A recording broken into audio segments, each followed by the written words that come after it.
and to the republic for which it stands, one nation, under God, indivisible, with liberty and justice for all.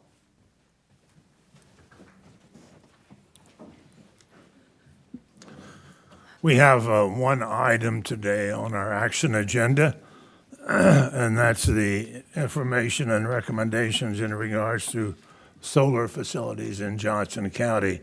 Just a word about the process. This is not a public hearing per se. It is an agenda item, a special meeting.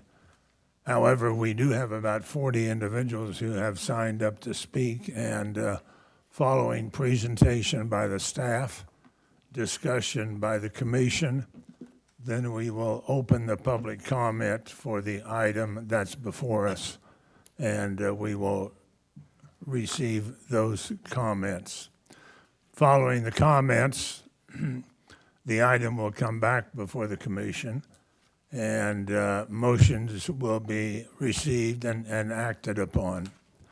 I would say this, whether it's the Plan Commission or a zoning board or an advisory board, the commission does consider those recommendations, but the commission can make a final determination which is the same or different than the recommendation that comes to us. So at this time, I'll turn it over to Mr. Leipzig, and we will have some comments and presentation from planning staff. Item number 1, resolution number 037-22 and 038-22. Consider adopting resolution number 037-22, amending the Rural Comprehensive Plan, and resolution number 038-22, amending the Johnson County zoning and subdivision regulations for the purpose of regulating solar facilities, including utility scale solar facilities within unincorporated Johnson County, and the adoption and incorporation by reference of 2 published safety standards regarding battery energy storage facilities that are associated with solar facilities. Mr. Leipzig. Good afternoon, Mr. Chairman, members of the board. Jay Leipzig, the Planning Director. My comments this afternoon will be very brief. I'm going to give a quick introduction just to elaborate on where how we've arrived at this point today, kind of a quick overview, and then I'm going to turn it over to Karen Miller, our Senior Planner, that will provide more details as we walk through the proposed amendments for you today. So, as you're aware, there is a lot of material, voluminous amounts of material on solar. That has all been included in our solar webpage we've created, so I encourage anyone in the public, if you have not looked at that and would like to read more about it, there is a lot of information available on solar on that link on the webpage. Before you today is amendments to our comprehensive plan as well as our subdivision regulations in regard to solar scale or utility scale solar provisions. Alternative 1 is approving amendments and standards reflecting the BOCC directives issued during the solar special meeting on April 4th, 2022. And Alternative 2 is approving amendments and standards as recommended by the Planning Commission in response to the BOCC remand. Just a quick overview on dates. We had originally begun discussing this topic in March of 2021. We had a work session with the board, kind of an introductory meeting at that time in March of 2021. The Planning Commission thoroughly studied the topic of solar facilities, drafted amendments to the comprehensive plan and the zoning regulations for the regulations of these solar facilities, and held a public hearing on November 16th, 2021 to consider public comment. And after continued discussion, recommended amendments to the BOCC on December 14th, 2021. Upon receipt of those recommendations, we also had a committee of the whole on February 24th, 2022, and we set a public hearing for April 4th, 2022 to discuss the recommendations from the Planning Commission. At that meeting in April, that was there were 8 directives issued by the Board of County Commissioners, and Karen Miller will go through that in detail. That was sent back to the Planning Commission, which met on May 10th, and the Planning Commission came back with additional considerations for this board to consider. So with that, that kind of summarizes how we, to this point where we are today. With that, I'm going to turn it over to Karen Miller, who's going to provide more detail on what those directives are and the changes and the nuances in those directives. Okay. Ms. Miller. Thank you, Karen Miller with the Planning Department. So I'll start out with the most general overarching statement that we have about our solar regulations. That's from the comprehensive plan amendments, and it's the major policy statement to guide this, that utility-scale solar facilities bring with them unique impacts to surrounding areas and can be an appropriate use within the county if associated land use considerations are properly identified and managed. And so that is the guiding idea behind all of these proposed amendments to the comprehensive plan. We set forth these policies to appropriately manage solar facilities in the county. We identify that we want to protect rural character and open space and aesthetics of the unincorporated area. We want to protect sensitive areas like recreational resources, wildlife, stormwater, and other environmental elements.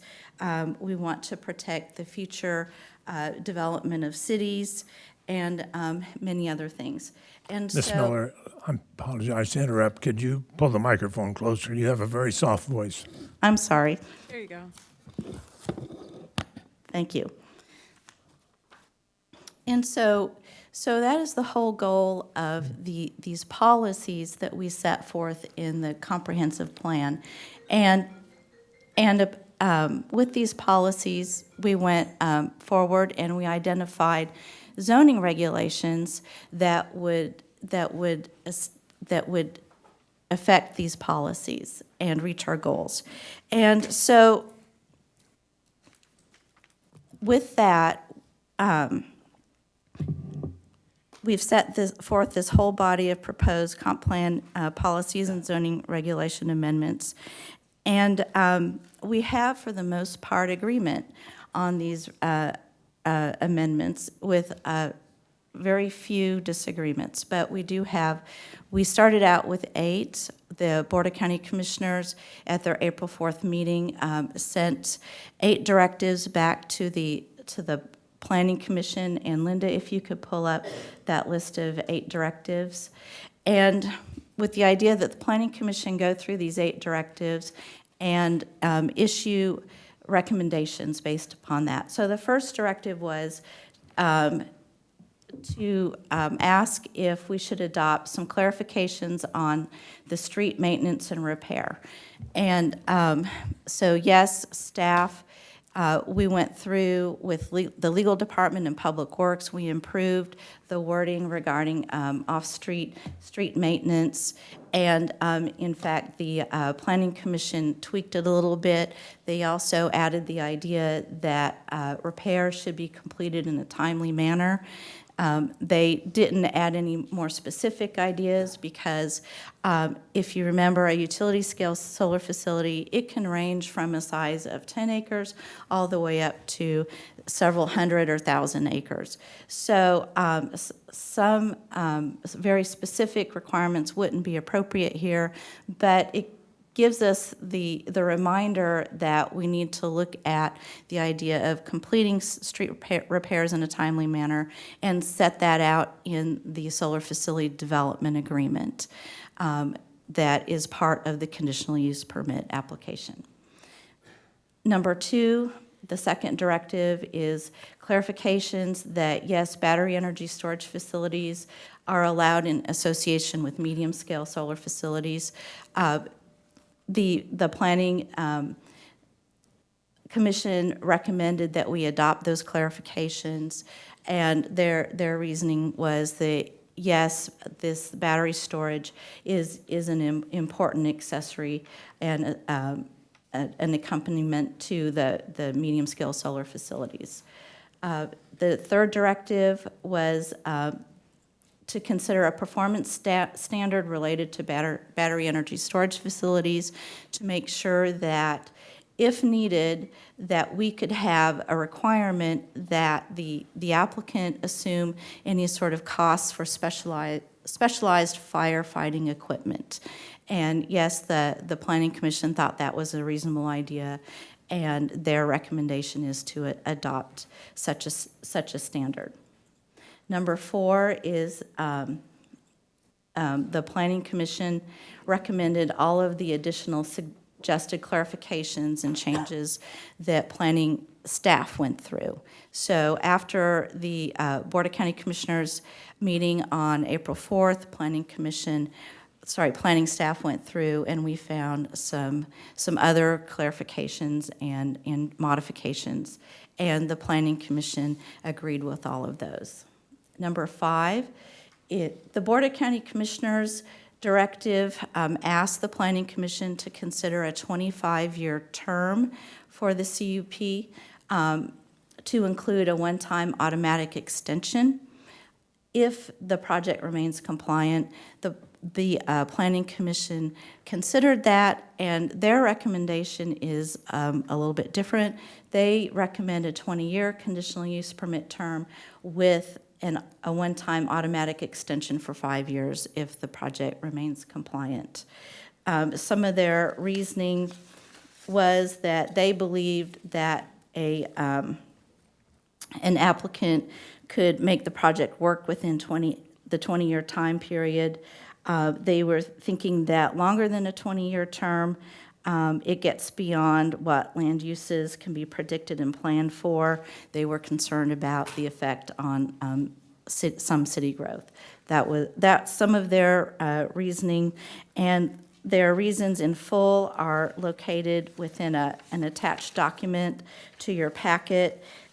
It is titled Planning Commission Recommendations and Reasons, and this particular directive, the term is on page 2. The next directive is directive number 6. The Board of County Commissioners asked the Planning Commission to consider a 2,000-acre maximum area, including a waiver option. The Planning Commission did consider that, and their recommendation is rather a 1,000-acre maximum project area, and also with a waiver option. And their reasoning is located on page 3 of the table that I referenced, and some of their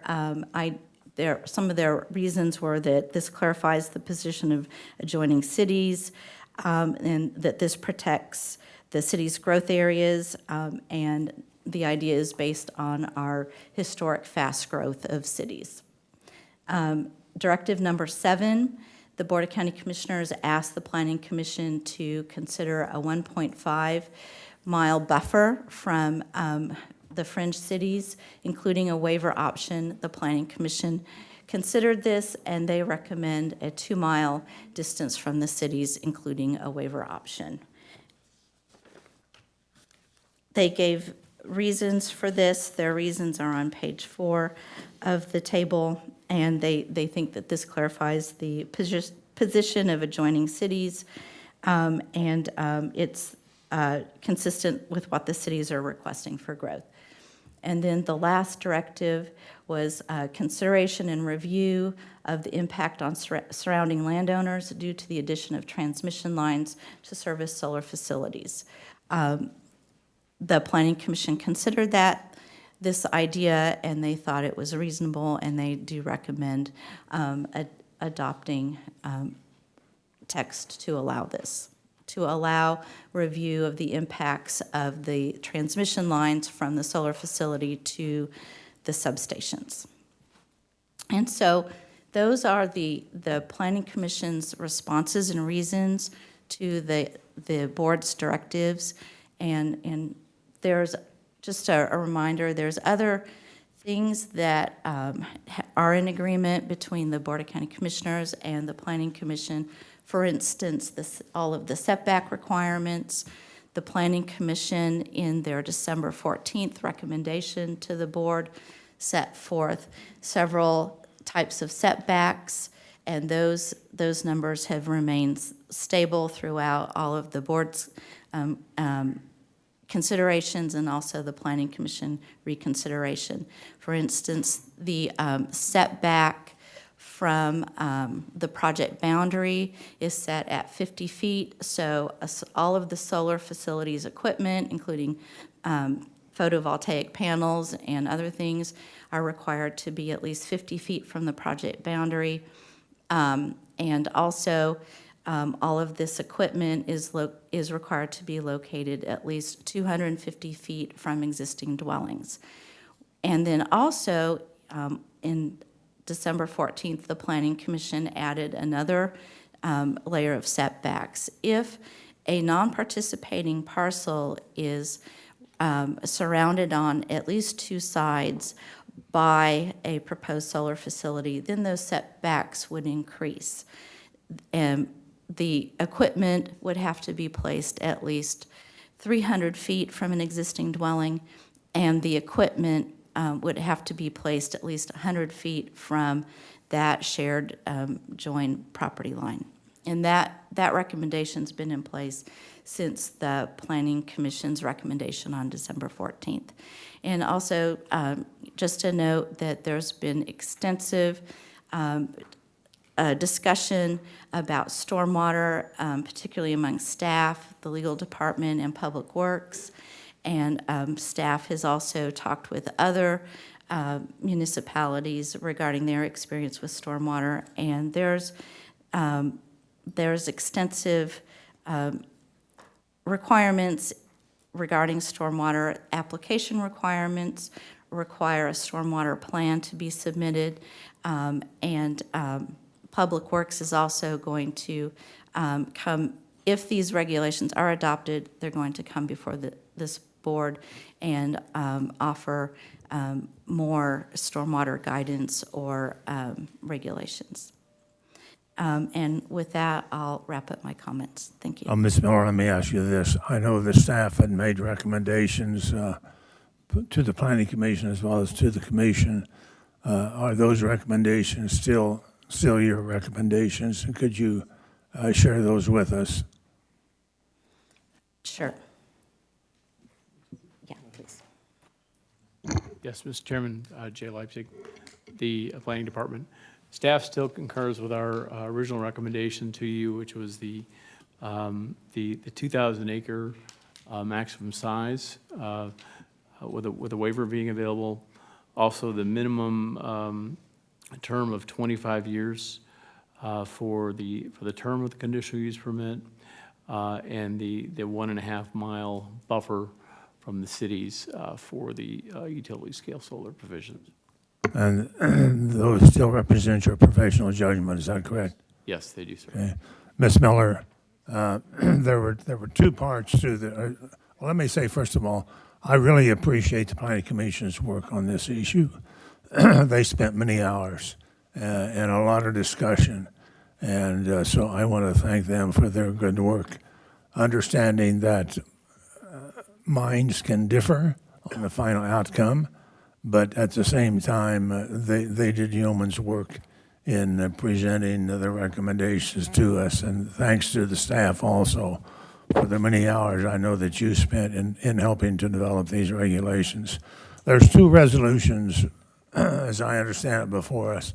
One is for the battery location of the battery facilities, and then the more general items relating to the solar farms. Can you explain that? Yes, there's two resolutions because we're amending two different documents. We're amending the comprehensive plan, and we're also amending the zoning regulations. So the first resolution, which is number 037-22, those are amendments to the comprehensive plan. And resolution number 38-22 are amendments to the zoning regulations, and that also includes the special published standards adopted by reference to control battery energy storage facilities. So resolution number 38-22 amends the zoning regulations and also adopts by reference the battery energy storage. Okay. Could you illuminate the battery energy storage requirements? I'm sorry, what? Could you speak to the requirements for the battery Sure. storage portion of the resolution? Sure. So there's two parts to regulating the battery energy storage. One are some requirements in the zoning regulation amendments, and it puts forth things like you shall do a biannual inspection and some general location requirements and such. And then also, there's a second part to regulating the battery energy storage, and that is adoption by reference of two published safety standards. And those are basically will be added on to our building codes, and they will set forth things like you shall have a containment system and a monitoring system, and you shall maintain the site properly and remove vegetation so there's no fire hazards, that you shall cooperate with, the applicant shall cooperate with the first responders to develop a plan. There's quite a large number of standards that would apply to regulating battery energy storage to make it safe. And the staff has no issue with those regulations? Correct. Okay. Let me ask you one And other. staff worked with our building codes department and our building official, and our building official coordinated with the various fire districts in the county. Okay. I have one last question. Several communications that came to me mentioned the fact that Douglas County had approved 1,000 acres of solar panels. My understanding is that's not gross acreage. That's the acreage pertaining to solar panels. So if we were to be compatible with Douglas County, then a 1,500 total acreage, which would have 70% of the acreage for solar panels, would be almost the same. Am I right in that, or am I missing something? I think you're right. So, okay. Mr. Chairman, for clarification, you're referring to the 70% guideline Right. on the number of panels per acre? Right. Okay, thank you. Other questions? Ms. O'Hara? Thank you, Mr. Chairman.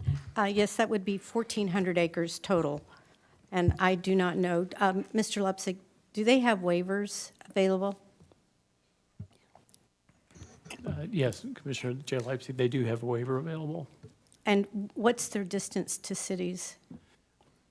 I don't, This is Karen Miller. They don't have a particular distance to the city. They chose not to do a required buffer like we've recommended. Instead, they simply have a policy statement that the solar facility shall not, I forget the exact verbiage, but not impose upon the growth of a city. Okay, not impose upon the growth of the city. Okay, so you are comfortable with the 1.5-mile buffer, and you believe that that will not impose any problems with future development? This is Sean Penley, the planning staff. I think that is correct. Staff feels comfortable with that recommendation, and the regulation 1.5-mile distance from cities would be adequate, would provide adequate growth for the cities, would not interfere with that growth. That's a pretty large buffer. And as Karen mentioned, there are no minimum distances as an example in Douglas County, and most often we're not aware of any other jurisdictions that have included a similar provision in their solar regulations, but we do feel that that distance is adequate and would allow for future growth of all cities in the county. even taking into consideration the rapid growth that we have in our county, I mean, example, Overland Park, I think they've gone from 159th Street down to 199th Street, and that's 5 miles within the last 15 years. Sure, Sean Penley, planning staff. Sure, certainly cities can grow within 1.5 miles within even 20 years, but that does not necessarily preclude a city from growing and having any other potential, even in an area that may be approved for a solar facility. The city could still grow, and this would not preclude that. But yes, that does take into account a large area, and it takes into account a long period of time for growth.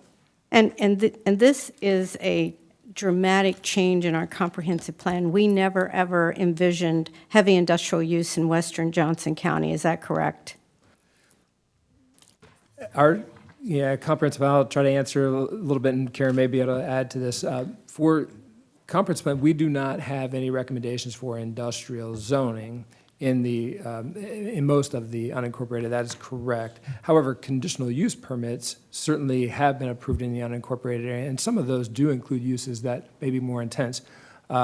Certainly, we have never had another use like a utility-scale solar facility, but we do address that in the comprehensive plan. We do address these uses. That's why we have all of the development standards that are recommended, and we do want to take into account that, the rural character of the area, but certainly, there's no other uses that we have that are quite like this. Nothing of this scale.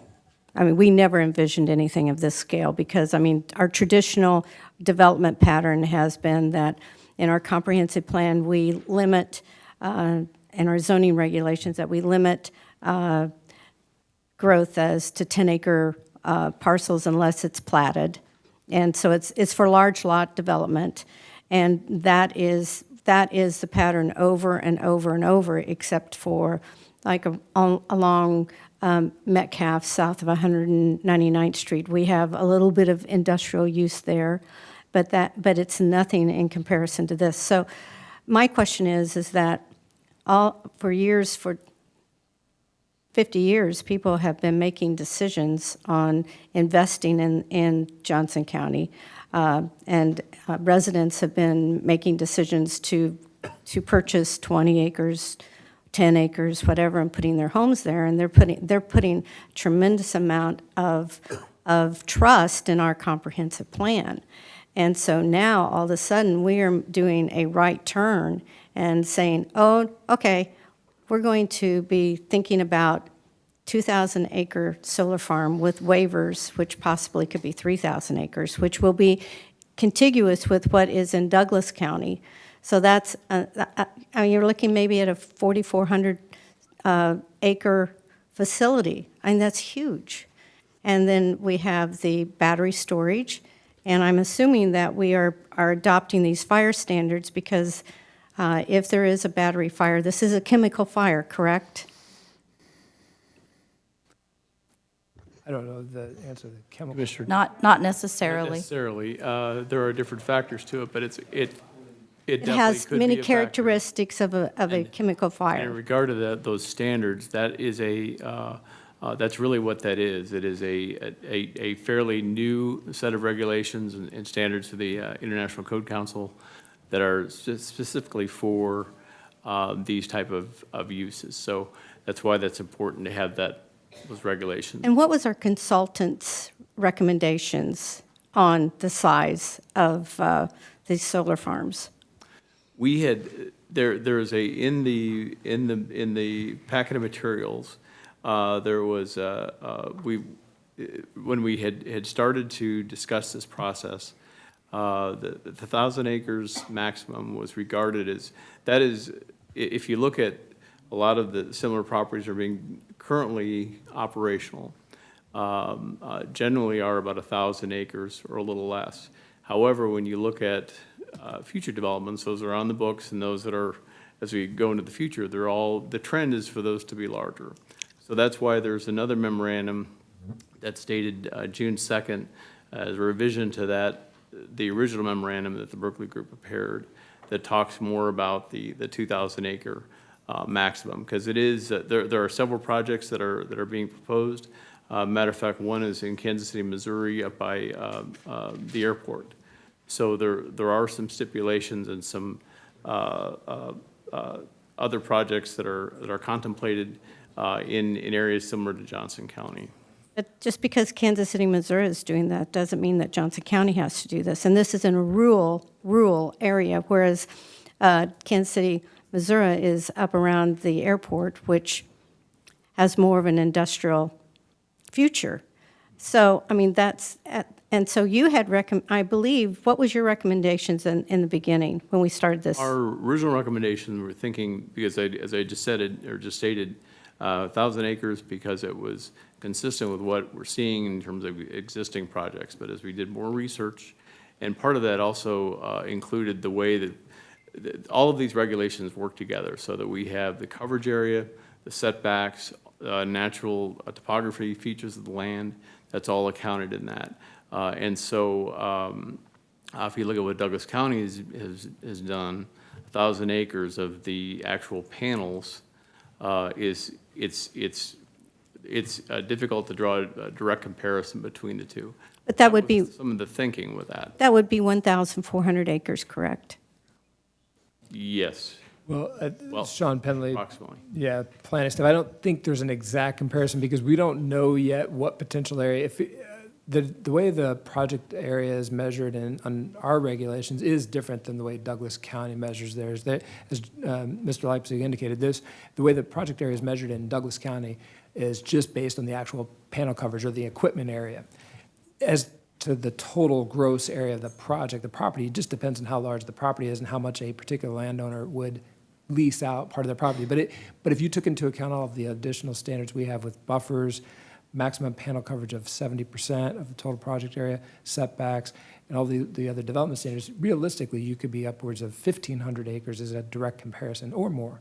It just really depends, but certainly it's not exactly a direct comparison with. And then also, if we have a 1,000-acre minimum, then this is going to be contiguous with, and as what is envisioned with NextEra, will be contiguous with the Douglas County project. Is that correct? I don't believe we know exactly where the project in Douglas County will, and will it be contiguous? It's contiguous because Johnson County, there will be separate projects, although there may be some parcels that could be adjacent, that's correct. It's over the county line. They're not the same project. It would have to be a separate project that's under their jurisdiction and a project under Johnson County. But they're going to be basically the same project, and if they have, and with their battery storage, they're going to be, using all of this area. So again, the total area, if we have 1,000 acres and they have 1,500, that's 2,500 acres. And what was our initial recommendation from the consultant as far as coverage area? I believe, this is Sean Penley, I believe that's been consistent with, possibly could have been a 75%, I don't know the exact. That has not changed much at all. The 70% maximum project area, the panel coverage, has been consistent since the Planning Commission's recommendation, and the Planning Commission did not recommend any additional or reduction in that panel coverage. So that 70% has been consistent since the public hearing for the. I remember the consultant coming in originally with 65%. This is Karen Miller. That was an initial recommendation for discussion. Was It was in that, 65%? it was in that area. Okay. Thank you. I will have more questions. This is Karen Thank Miller, and you, I'd like Ms. to add Allen. a Did you few have things on that. Ms. Hanslick? Yes, thank you, Mr. Chair. I just would like to ask Mr. Leipzig for clarification. I think it's important as part of these discussions. These guidelines and standards that we are talking about today are the maximum standards. They're to cover all possibilities, but each project would be considered on its own individual basis. So even though these standards are set at certain numbers, it would require public hearing, it would require the Planning Commission to review any applications. So we can't assume that every project will be exactly this size. Is that? That is correct, Correct. Commissioner. Jay Leipzig, we have what we're before you today are the standards for amendments for our comp plan and our subdivision regulations. An actual application would go before the zoning board. The zoning board would, first of all, we would do a staff review and review that, and we probably have independent experts reviewing various aspects of that application. That would go before the zoning board. The zoning board would make a recommendation, and there would be a public hearing at that time before the zoning board, and then that would come before the Board of County Commissioners for official action. The other piece to add on the advantage of how we have proposed this through a conditional use permit process is there are a variety of stipulations. And we're looking at things such as the term and the size. There'd be road maintenance agreements would be part of that. Be stipulations on construction, stipulations on some possibly on the phasing of the project, how it is constructed, that type of thing. So we have, and those type of things are all included as part of that application process. Thank you. I appreciate that clarification. Thank you. The zoning item does not come before the planning commission. It comes before the zoning board. So if there were an application, the planning commission would not be involved in that decision. Ms. Albrecht. Thank you, Mr. Chair. And Commissioner Henslick, thank you for bringing that up, because that was one thing that I was going to point out, to point that out. So I appreciate you bringing that up. And then I also want to say, for us to go back 50 years, it's hard. I mean, a lot changed when the intermodal went in, and there's nobody up here that had the ability to go in and weigh in on that. And the whole dramatic has changed in the development in that area. So we also need to make sure that it's safe and making sure that we're looking at all these. And each project comes up before us as they are submitted. Ms. Fasta. Yes, and, a year ago, you started out at, your recommendation was 1,000 acres, but after further research and analysis, I know myself, Los Angeles County, Phoenix, Las Vegas, all these large urban, suburban counties have over 2,000 acres going in.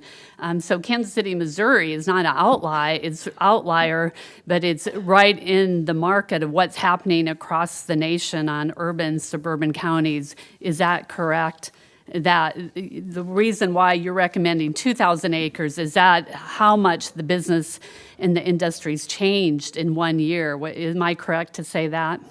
Yes, that's true. And also, another thing is that you have to consider, does Johnson County have some special land use considerations? Like Kansas City, Missouri, they have area around their airport. Well, we have area around the Sunflower Army ammunition plant. So we have some areas that we know very possibly could hold some of those larger facilities appropriately. The other area, when I look at the map, the watershed basin, and so that flows into the Kansas River. The solar facility will not impact, you're talking about watershed. That will help. That is not developable area that you could put warehouses, which have been developing all across our county, and Edgerton will soon be in Miami County. And so that would be not an impact to that watershed basin, correct? Yes, I think you're referring to the watershed that straddles the Johnson County and Douglas County line on the far western part of our county. And yes, that part of the watershed flows down upward towards DeSoto and into the Kansas River, and that won't very likely be sewered for decades. So that won't, you say it again, that won't be developed. So when we're saying that we're taking land out of development, that land will not be developed because that's in a watershed basin where this solar facility will be. And it's all a matter of timing. And so within that term and lifespan of a solar facility, there's no certainties in planning, but it's very likely it would not impact the growth of a city. Mr. Ashcraft. Thank you, Mr. Chairman. Two questions, Mr. Chairman. First one directed to Mr. Penley. Mr. Penley, in response to a question that Commissioner O'Hare asked, you said something along the lines that staff was okay or supportive of the 1.5 miles buffer. I'm wondering, though, our city partners, are they comfortable with that? I have heard one city wanted up to 3 miles, another wanted 2 miles, but I didn't know about the other cities. Is there a consensus there? Sean Penley, planning staff. I think there's not a consensus because there have been different requests from the cities. The city of Edgerton had initially requested a 3-mile buffer from their city limits for any future utility scale solar, and then the city of Gardner had requested a 2-mile buffer. Other cities, we've either received nothing, or in the case of Overland Park, they had requested that there be no utility-scale solar facilities within any existing watershed areas. City of Olathe did not have any specific request for a minimum distance from the city, but they asked that any application for utility-scale solar be forwarded to the city and that they be allowed to comment on that application. And I believe we've received nothing from the other fringe cities. So there are varying requests from the different cities. And yes, as staff had recommended, we had initially requested a 1-mile buffer, or recommended that in the regulations, and that's consistent with our comprehensive plan for any future applications of development within 1 mile of a city. That's generally when we coordinate with the cities so that they're aware of an application. We recommended increasing that to 1.5 miles after the planning commission, initial planning commission discussion. But again, we feel that that's adequate for a conditional use permit. Again, this doesn't mean that we would potentially block any future city development. We're just saying that we think that that's an adequate buffer from a city boundary. The other thing I'll note, this is a dynamic change. So as we get any new application, that will follow the current city limits at that time of application. So we know that the cities are growing. So every time the city annexes more land, that's a 1.5 mile buffer from the current city limits at that time of application. That will continue to increase. So it's a finite area, and there would just be less and less land area available for utility scale solar. Second question, Mr. Chairman. Mr. Leipzig, just for my edification, you and your staff have been working on this issue for many months, and I know you put a lot of work into it, and there's a certain set of assumptions about this process and these resolutions and their impact for the future of Johnson County. My question is, what happens if we do nothing? Essentially, Commissioner, if we do nothing, there still will be, and I guess I ask if even our legal counsel would like to weigh in on this, but if we do nothing, it puts us in a very precarious position in that if this type of land use is out there and an application is put forward and our regulations don't have any Structure. wording or requirements or parameters of how to work with this type of development, it's going to put a lot of burden on staff as well as the commission, for one thing, as we try to go through this process. And it frankly could open us up to all types of different possibilities of either having, and that has been done in some very rural areas where a company has come forward and tried to develop something, and then there were all kinds of issues with how it was done. So at least we're thinking about these buffers and the setbacks and the coverage percentages, because if we don't, it sounds very trite, but I guess it will not very well planned, and I think could lead to either land uses that are completely inadequate and incompatible, or the other hand, open us up to all kinds of other legal problems and issues as well if not having anything. So that, I don't know, Peg, if you want to offer anything additionally, but. Peg Trent, Chief Counsel. To follow up what Jay had already responded to your question, Commissioner Ashcraft, there is the possibility that if an application would come through with no regulations in place, that there could be a moratorium placed. However, that raises issue of whether that applicant has been grandfathered in and whether the new regulations would apply to them.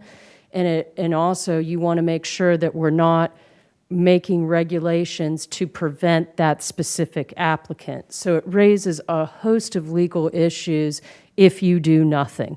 It's better to move forward and amend later as you become more familiar with applications and other issues that arise as we're moving forward. Thank you. You know, I think we need to be careful speculating that over the next 10, 15, 20, 25 years, there will be no changes in the unincorporated part of our county. If you look at the development history of Johnson County, that's not the case. There have been many projects that have been put in place that were not envisioned 10, 15, 20 years before. I've lived in Johnson County since 1965. At that time, from the north or northeast part of the county, 87th Street was about the end of the line, and it was a long distance from Overland Park to Olathe. That all has changed, and the changes will continue to take place in our county, no question about that. And for us to decide today that 15 or 20 years from now, what that particular change is going to be or will not be, I think is certainly not conclusive. So, any other questions, Ms. Albrand? Thank you, Mr. Chair. So I want to make sure that I'm clarified on this, that this also allows landowners to lease their property, so they're not selling it, and they can also farm and have produce on their property as well. And it is my understanding that you also have worked with the fire departments, being a liaison, I've heard, especially with some of the conditions that we have at Sunflower that they've worked with. So they know they'll know how to deal with this. And then the other thing, could you clarify to me that I think there was some money that was going to be put in some kind of not a trust, I've lost the verbiage for it, but just in case something happens to that property. I know you have a default. Yes, Commissioner Jay Leipzig.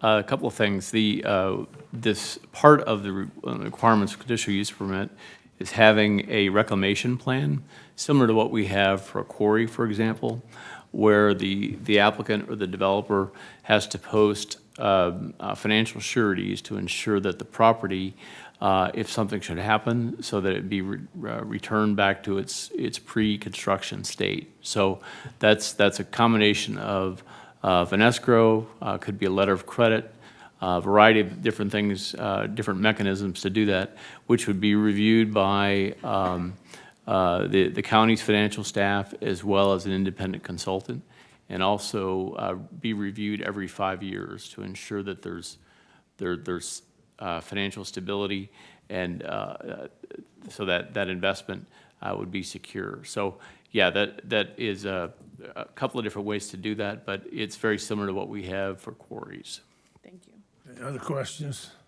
Ms. O'Hara? Oh, thank you. How did Sedgwick County prohibit wind farms in their county? What was the process that they went I through?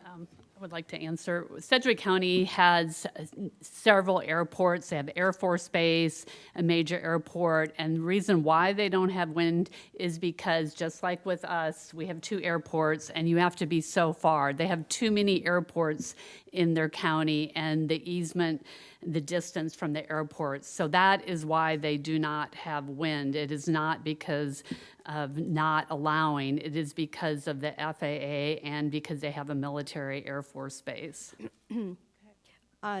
Jay, how did Sedgwick County prohibit wind farms? Because I know that there was one proposed, and that the county acted, and I just want to know what the process was. Commissioner, my understanding is kind of a combination of what Commissioner Fass just said and what I'm aware of as well. They have placed a moratorium on them.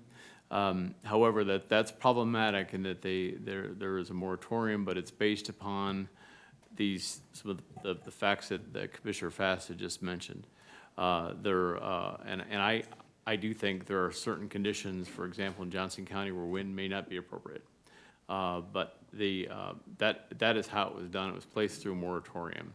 But I believe that has a sunset clause on it, meaning that it ends after a certain period of time, if my understanding is And correct. why would wind not be appropriate in Johnson County?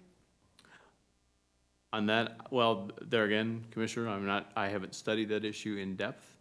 I will tell you that I think because of our,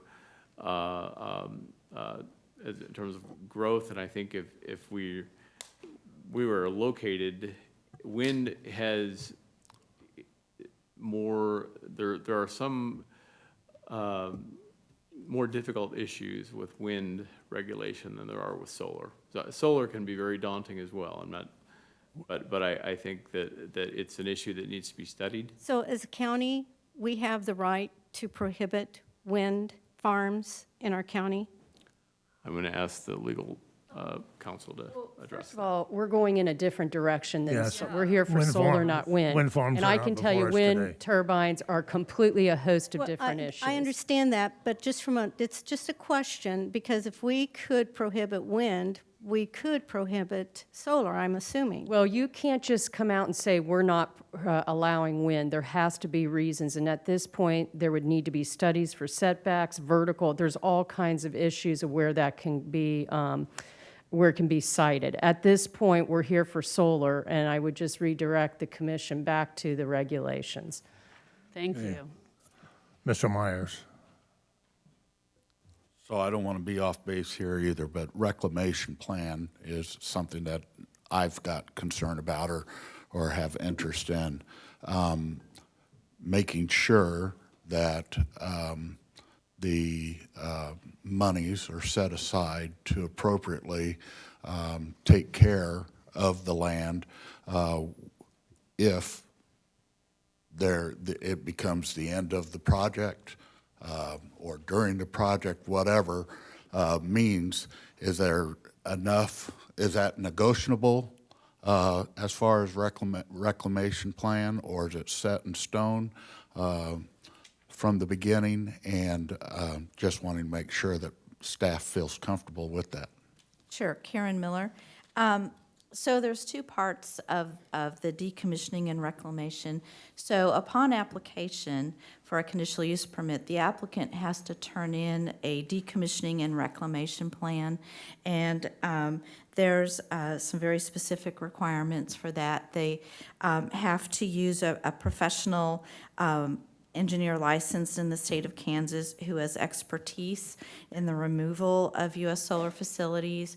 That person has to do an anticipated estimate of the life of the project.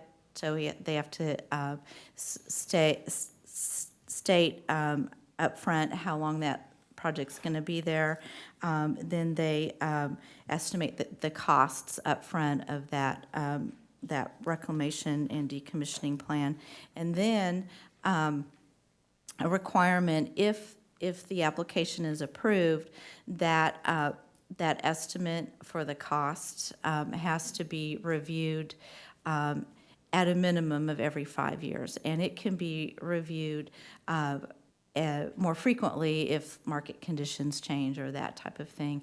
And then that surety has to be posted, and we have a requirement for a development agreement, and part of that development agreement, it specifically states you shall address this surety individually, indirectly. So, and we also have the ability and right as a county to get a third party in to help us and use their expertise for reviewing all those plans. So yes, we feel confident. Okay, Ms. Hensley. Thank you. I had another question for staff.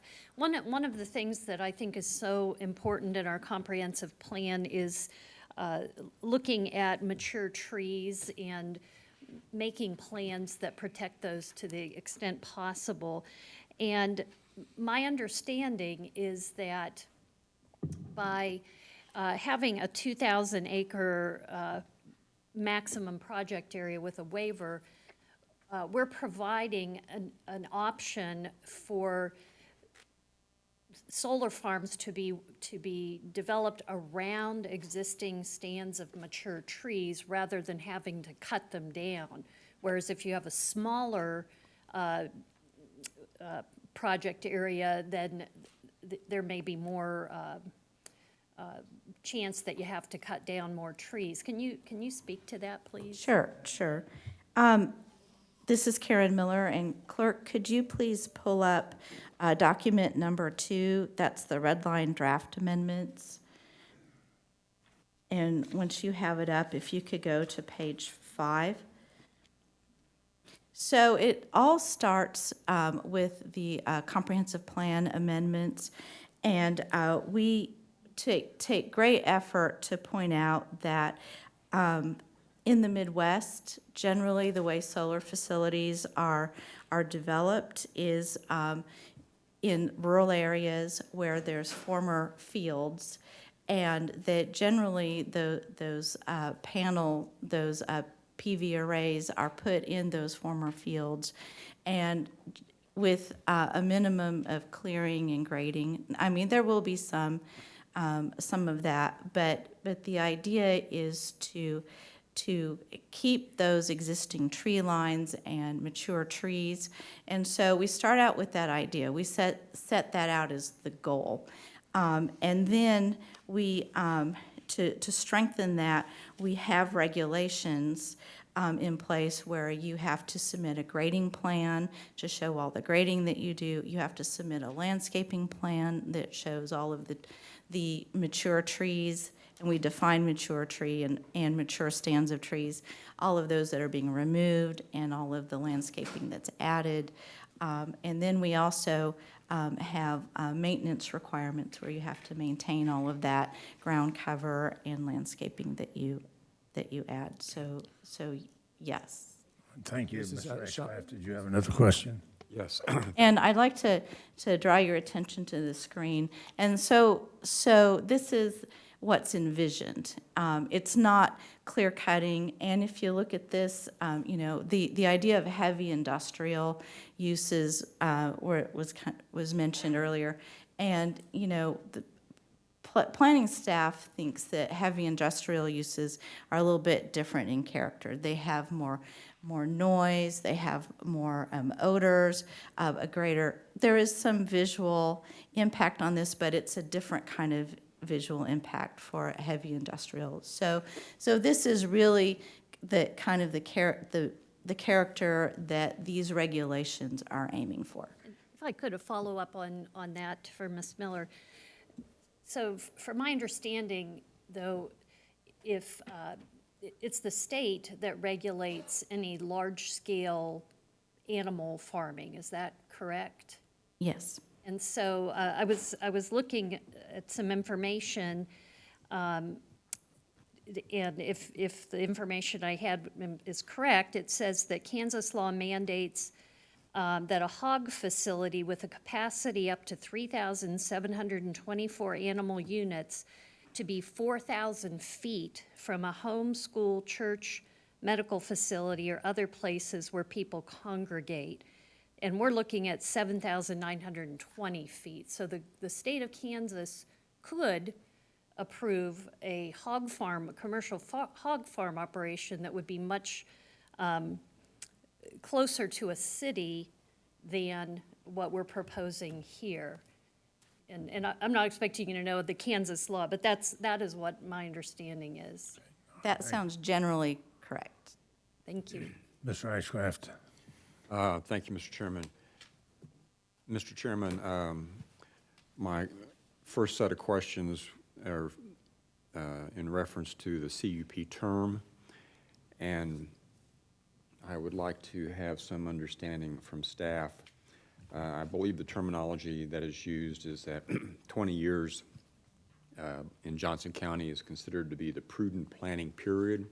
We are talking about making modifications to that, and I would like to know from staff's perspective what other options were considered and the relative merits of this 20 years versus 25 years and the impact that it would have. I would think that it would have an impact on the owner and developers, but Are there other impacts? And in addition to that, or in relation to that, historically, when we have offered a 20-year CUP, how many of those have we denied at the end of the term? Is that a common practice? Commissioner Ashcraft, Jay Leipzig, I'll take provide an initial response for you, and I'll ask Karen Miller to jump in as well. As you just stated, yeah, 20 years is a typical planning threshold or a planning period that we look at, and that's not just Johnson County. That's kind of a national phenomenon in terms of planning. Most comprehensive plans have a 20-year time frame. So that being said, that is really the premier period of time to make accurate, educated guesses on future land use. However, I think the conditional use permits, there have been longer terms than 20 years. Occasionally, they will be before you. I think there was one for a solar facility, I believe, or some solar panels that I believe was a 30-year term, I think. if I recall. Yes, this is Karen Miller, yes. And it was accessory to a residence. And I don't recall, at least in my tenure, so almost 5 years of denying a renewal for a conditional use permit. I know that there are, we just had a renewal for a quarry that was, I believe, a 10-year renewal, but I don't recall denying a renewal on a conditional use permit. Well, help me understand. What other periods did you consider? Well, did you consider 10-year? Did you consider 40-year? Why did we focus on 20 years, given the unusual nature of solar farms and the potential implications on the county? This is Sean Penley. I would say staff had never considered any other terms. Our consultant, we did review other jurisdictions and other sample regulations, and our consultant also provided information to this.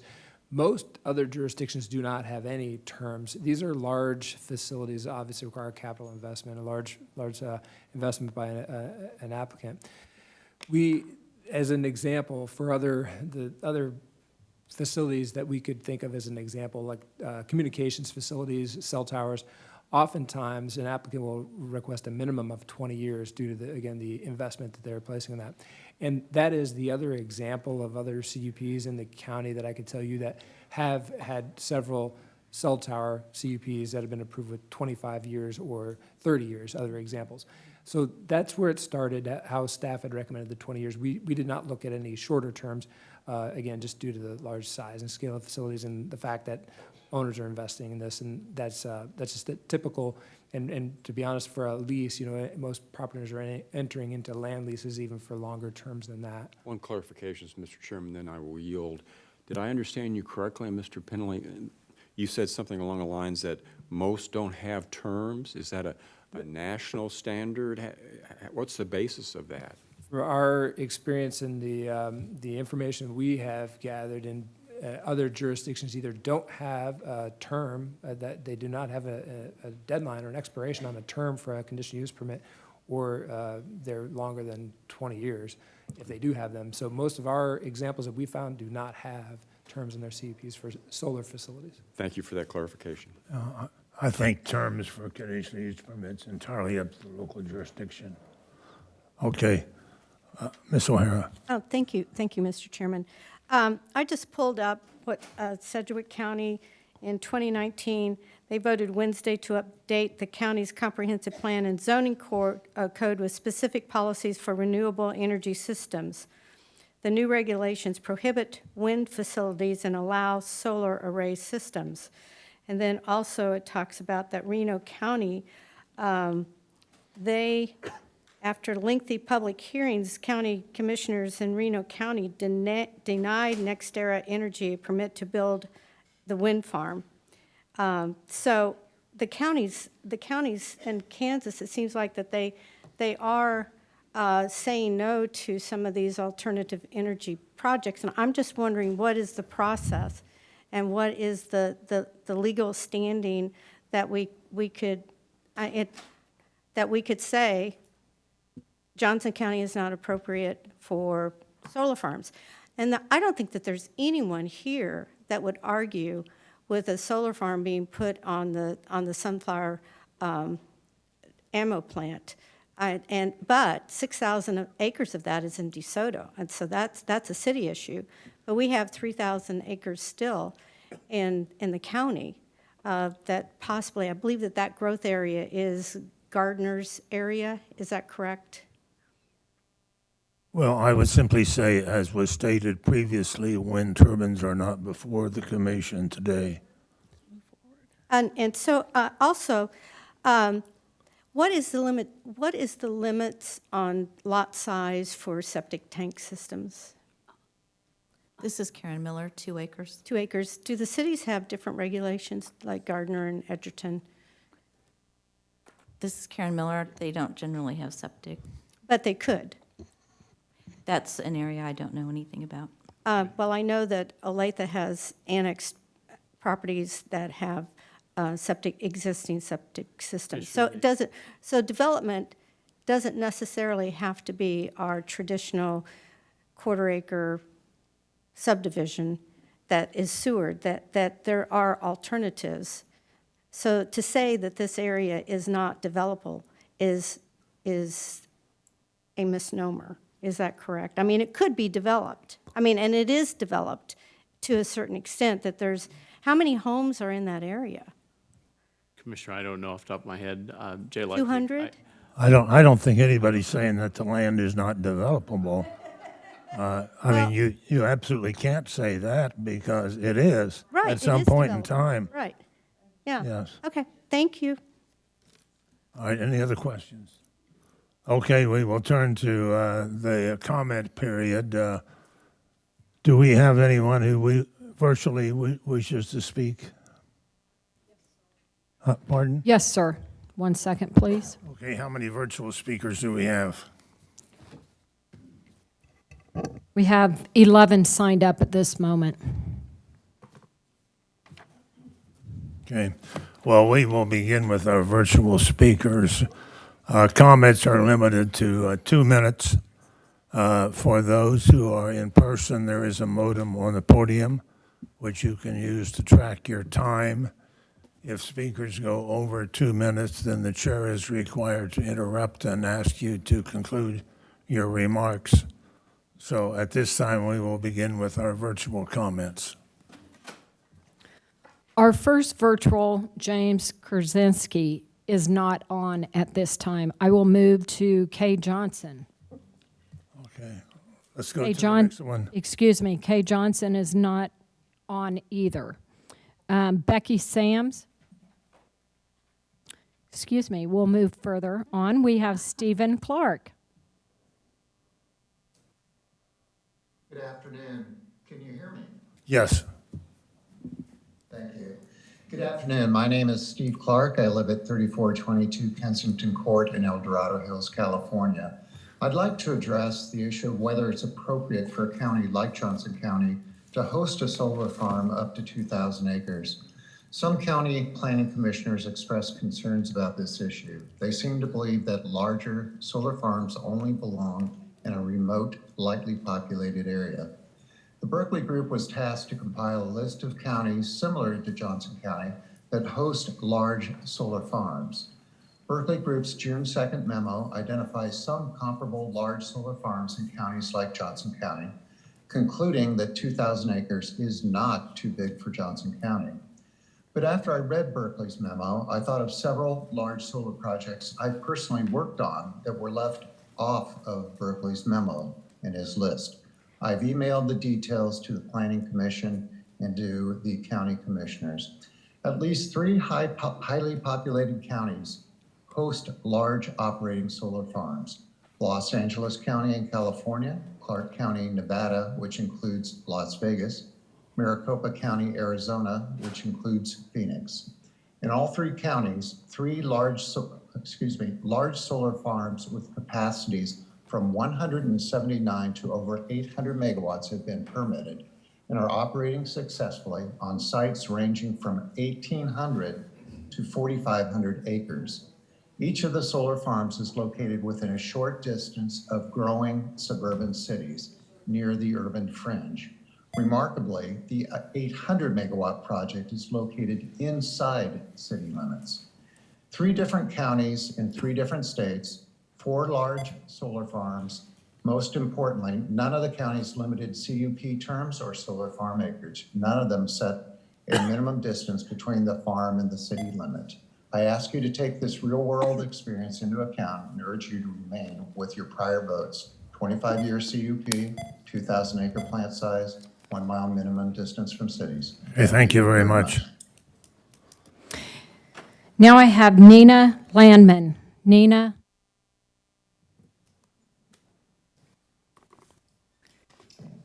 Hello, my name is Nina Landman. I live at 2371 Highland Trail Southwest, Alexandria, Minnesota. My family and I have signed a lease agreement for a solar farm in Johnson and Douglas County. Solar farm provides many economic benefits for landowners, but also to the state, counties, and communities in which they are built. I had previously submitted a letter on January 14th to the county that outlined the benefits to be realized for the county for a 1,000-acre solar farm. Please note that this was the size recommended at that time. These benefits included, but are not limited to, the following. Sales tax on solar equipment to be installed estimated at $11.85 million. Local construction labor, 150 to 200 workers at peak, estimated to be 17 to 20 million. About 7 to 8 full-time jobs for operations, maintenance, site security, vegetation management, and compliance. Local businesses would likely win subcontract jobs for surveying, grading, road work, fencing, security, and landscaping. Increased property tax revenues once the 10-year abatement have expired would also happen. Increased tax revenues paid by landowners who lease land compared to their previous farming revenues. Gross electrical sales by the solar farm of approximately 12 million that would be taxed by the state of Kansas. Please note that if acreage limit is increased to 2,000 acres, then these revenues could be doubled. Please enact zoning regulations that are favorable to solar farms being built in Johnson County. I ask that you have at least a 2,000 acreage, a 25-year CUP term with unlimited waiver, and no more than a 1 mile buffer from city limits. Thank you very much. Thank you. Now I have Alan Bauman. Alan Bauman. Can you hear me? Yes, sir. Okay, I'm Alan Bauman. I am a retired physician. I live at 4502 West 93rd Terrace, Prairie Village. I want to thank you for your recent vote to remand the recommended solar siting guidelines back to the Planning Commission with specific instructions to address overly restrictive standards. Please maintain your position that Johnson County should not deliberately stand in the way of future renewable energy projects. There are 5 points. First, this is a rare opportunity for economic development, which can actually help preserve the rural nature of unincorporated Johnson County. Number 2, allowing local landowners to lease their land for solar installations allows them to harvest the sun with financial benefits, ensuring the future of the family-owned farm in unincorporated Johnson County. Number 3, cheap renewable energy benefits, economic growth. Companies locating in the region will have the option to reduce their carbon footprint. Number 4, we must address the global climate crisis. Large-scale renewable energy projects allow us to close polluting fossil fuel energy facilities, which contribute to global warming and impact the most vulnerable communities. Number 5, supporting future solar projects in Johnson County sends a powerful message about Johnson County's commitment to being a leader in reducing greenhouse gases. The headline today is Biden to pause new solar tariffs and to support the domestic solar industry via the Defense Production Act. Obviously, the nation is going solar. Are we going to allow our fear of change to stop solar in Johnson County? I hope not. My thanks to you for supporting a prosperous and healthy Johnson County. Thank you. Thank you. Now I have Alyssa Block. Alyssa Block.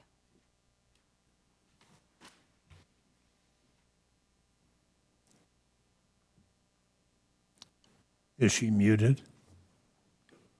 Yes. Can you unmute yourself, Alyssa, please? Sorry, can you hear me? Yes, ma'am. Oh, okay, thank you, sorry. My name's Elisa Block. I'm with Mothers Out Front Kansas City. I'm also a mother of 2 small girls, and I am here today to speak on their behalf and for their future. I'm against restrictions on the solar project because I am basically fully concerned about them having a healthy, normal future, and we must work towards 100% clean and renewable energy. If the last few years haven't proven already, we need to move away from being dependent on fossil fuel, especially from other countries. We can move away from being dependent on increasing gas prices, rolling blackouts and power outages, the deep freeze of a few years ago, extremely hot summers, and crazy weather patterns have made us more dependent on fossil fuel that is causing these weather patterns to begin with. Solar and wind energy in Kansas can save us from losing power during extreme temperatures and save lives. Things will only get worse, not better, so I insist we move towards solar energy now before it's too late, and before it's too late for my children's future. Thank you. Okay, thank you. Now we have Al Frisbee. Al Frisbee. Yes, my name is Al Frisbee. I live at 10121 West 59th Terrace in Marion, Kansas. Thank you for giving the Johnson County citizens an opportunity to speak about increasing our available solar energy. As a retired science teacher in Turner School District, Shawnee Mission School District, and Liberty School District in Missouri, I have had the responsibility to keep informed of new technology since the 69-70 school year at Turner. I have literally watched the CO2 emissions rise each year. As you know, we hope to reduce the CO2 in our atmosphere to 350 parts per million. After the pandemic arrived in 2019, CO2 levels lowered spontaneously in 2020 through 2021 after folks started working at home. We know how to mitigate our climate crisis. We just need the fortitude to do the work. May of this year, atmospheric CO2 was found to be 421 parts per million.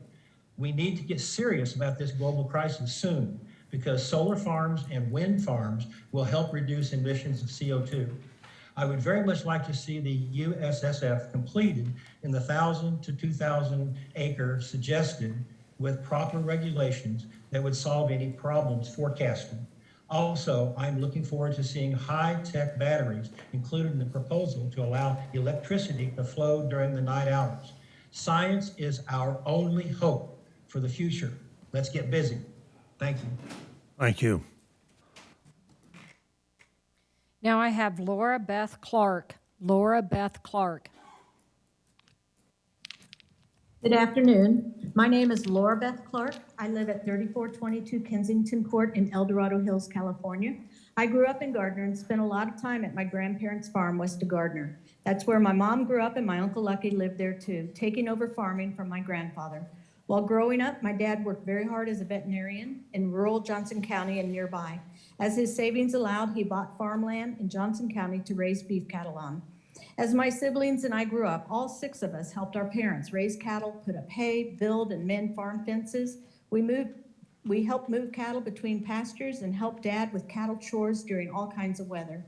Our entire family, along with Uncle Lucky, would butcher our own meat. We enjoyed picking apples, making apple cider, and fishing in the farm ponds, along with many other things. After I was married, my husband and kids came and helped with cattle and farm chores. We grew a vegetable garden near the farmhouse. We're very proud of our farmland. In all the generations of farming, our entire family revered the land well, since it is our livelihood. They built terraces to prevent soil erosion, didn't overgraze the land, or misuse fertilizer or pesticides. We still value this land and want to keep it intact for our entire family as a family legacy. We value our property rights. Having a mindset of I have rights must also be recognized with I have obligations. Instead of thinking that we're born with the rights, we also choose to think that we're born with the obligations to serve the past, present, and future generations and take care of this planet. A solar farm will accomplish those goals for our family without harming neighbors, their properties, or their environment. Our family would not have signed a solar lease agreement without ensuring ourselves of those protections. Please enact solar regulations that allow for low-impact solar farms to be built. I truly appreciate all the effort, time, hours, and thought that has gone into these regulations in building this solar farm. Thank you. Thank you. Now I have Bryden Ross. Bryden Ross. Hey, good afternoon. Can y'all hear me? Yes, we can hear you. Go right ahead. All right. Yeah. Hey, my name is Bryden Ross, and I'm the Director of Government Affairs for Black and Beach. Many of you know and have worked with Timer my needs to colleague go Clint on. Robinson, who can't join us today, but he sends along his regards to you. But I'm here today to share and express our strong support for solar energy development and for maintaining a balanced regulatory environment that will continue to keep Johnson County at the forefront for investment. For those who don't know Black and Beach, we're 100% employee-owned engineering, procurement, construction, and consulting company headquartered here in Johnson County. We have a 100-year legacy of innovation with building and designing sustainable infrastructure. Many of our employees are your neighbors and friends, and we have deep ties to communities across Johnson County. Black and Beach is also a strong proponent of developing renewable energy projects and utilizing new technology solutions to help lead us to a more decarbonized and sustainable world. We develop many of these projects, especially utility-scale solar, for our clients across the globe and here in our region with our workforce of dedicated professionals. Solar provides an incredible environmental, power generation, and economic development opportunity for communities, property owners, and our electric grid. Black and Beach has a commitment to decarbonizing through our sustainability plan to reduce our environmental and emissions footprint. Increasingly, we're likely to see a more carbon-constrained world with more pressures on the grid that will require building more renewable energy infrastructure, including utility-scale solar development. We appreciate the county's balanced regulatory approach here that helps us continue to meet this objective and meet the increasing demands for baseload power generation. We appreciate the time to offer our perspective, and thank you for your time this afternoon. Thank you. Now I have Kristen Riot. Kristen Riot. Hi, my name is Kristen Riot, and I am a 40-year resident of Johnson County. I live at 4411 West 66th Terrace in Prairie Village, and I am the executive director of an environmental nonprofit called Bridging the Gap, which is located in Kansas City, Missouri, but serves both sides of state line. Among other projects, Bridging the Gap manages Johnson County's Contain the Rain program, and we also have planted trees in Prairie Village, Fairway, Roland Park, and elsewhere. In our work on the Kansas City, Missouri side, we enter the lowest income households in Kansas City, Missouri every day to install water and energy efficiency devices and do more advanced insulation work. And I have learned in this work that utility bill burdens as a percentage of household incomes, not only in Kansas City, Missouri, but in other areas of our region, can be as high as 15 to 20% of average household incomes, partly because the incomes are lower and also partly because the homes have not been invested in over time because there's not the money to do that. Utility scale solar offers the potential for these lower income households to lower their utility bill burdens and also to enjoy the benefits of cleaner air, which is actually a very important point for all of us. Conventional electricity, especially coal-fired, increases free-ranging arsenic and mercury molecules in the atmosphere, and dozens of human diseases have been linked to air quality issues. So large-scale utility-scale solar helps to solve multiple problems, lowering those utility bill burdens, improving the quality of our air, and of course, if you subscribe to climate change, as I do, it also reduces the impact of our carbon footprint. I urge the Commission to create the most favorable economic environment possible for the expansion. I'm sorry, your time is up. Utilities. I'm going to have to ask you to conclude. Thank you. Now, in person, we will have Angela Shrefricki. Ms. Sater, should we go back and see if the original, They have not got on. They have We not. have checked. Okay, thank you. Mhm. all right? Hello. I'm Angela Schiefreck. I live at 4508 Tomahawk. So many aspects of Johnson County life are managed so exceptionally well by the Board of County Commissioners. For example, the decision to invest in a modern wastewater treatment facility in Leawood is estimated to save our citizens $785 million over 35 years. It improves conditions for ourselves and for our downstream neighbors in Kansas City, Missouri. Thank you for your leadership. Land in Johnson County is disappearing under the development of expanding communities. Utility-scale solar would help provide for these growing energy needs. Earlier, the Board of County Commissioners directed the Planning Commission to revisit and lessen their excessive restrictive regulations. Was this directive realized? Indeed not. The limits of 2 miles, 1,000 acres, and 20 years are still in play. Why? I don't understand. We could be good neighbors to each other and to future generations by providing regulations allowing a real possibility of utility-scale solar. Benefits include cleaner air, lower energy bills, a new revenue source for participating farmers, and less degradation of the land. It is my opinion the Planning Commission's recent decision disregards the best interest of all Johnson County citizens, forcing the continuance of relying on fossil fuels to supply our developing energy needs. There is a better solution. Just as you provided thoughtful analysis and a beneficial solution for wastewater needs, please do that for utility scale solar. Thank you. Thank you. Now we have Dorothy Barnett. Dorothy Barnett.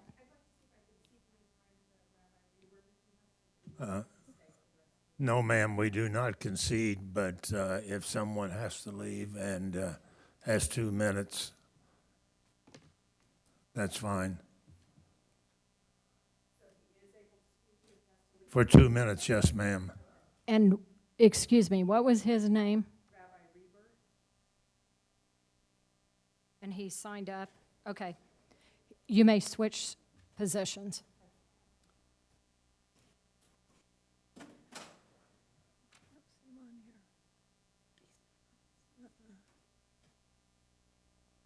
Thank you. I'm Rabbi Moti Reber. I live at 9700 Hadley Drive in Overland Park. I am the Executive Director of Kansas Interfaith Action, which is a statewide advocacy organization that works, amongst other things, on climate disruption and clean energy.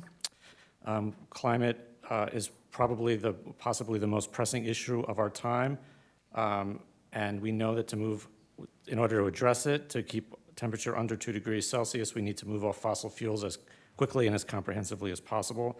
One of the most immediate ways to do that is to build our capacity in wind and solar. Wind has been going gangbusters in Kansas. It accounts for almost 50% of our utility needs, but right now solar has not been as far along, despite the fact that Kansas has as much solar capacity as Florida does. I'm a big fan of rooftop solar, of neighborhood solar, but in order to meet our climate targets in the time that we have available to us, we need to invest in large-scale solar. That's simply a fact. We need to build more. The project in Gardner will help to address this. It will give thousands of Johnson County homes access to clean, inexpensive, dependable sources of energy. Because this is where the market is, this is where the people are, it makes sense to build it there. I believe the concerns expressed about this project are overblown. Solar does not despoil the land in a way that other industrial development would. After it's built, there isn't a lot of noise, and you wouldn't even know it's there until you went right up to it. After the lifetime of the project, the land is returned to its original condition. If someone who owns farmland wants to monetize their land, there are a lot more damaging ways to do it than leasing it for solar. This body has the chance to send a message one way or the other. If Johnson County, the most populous and prosperous county in the state, puts more onerous regulations that will keep the project from being built, then it will send a message throughout the state. People throughout Kansas are looking at what we do here today, what you do here today. I hope you'll do what you did the last time and insist on reasonable but not onerous regulations that show Johnson County values solar and will say yes to economic development and clean energy. Thank you. Thank you. Now we have Melinda Lewis. Melinda Lewis.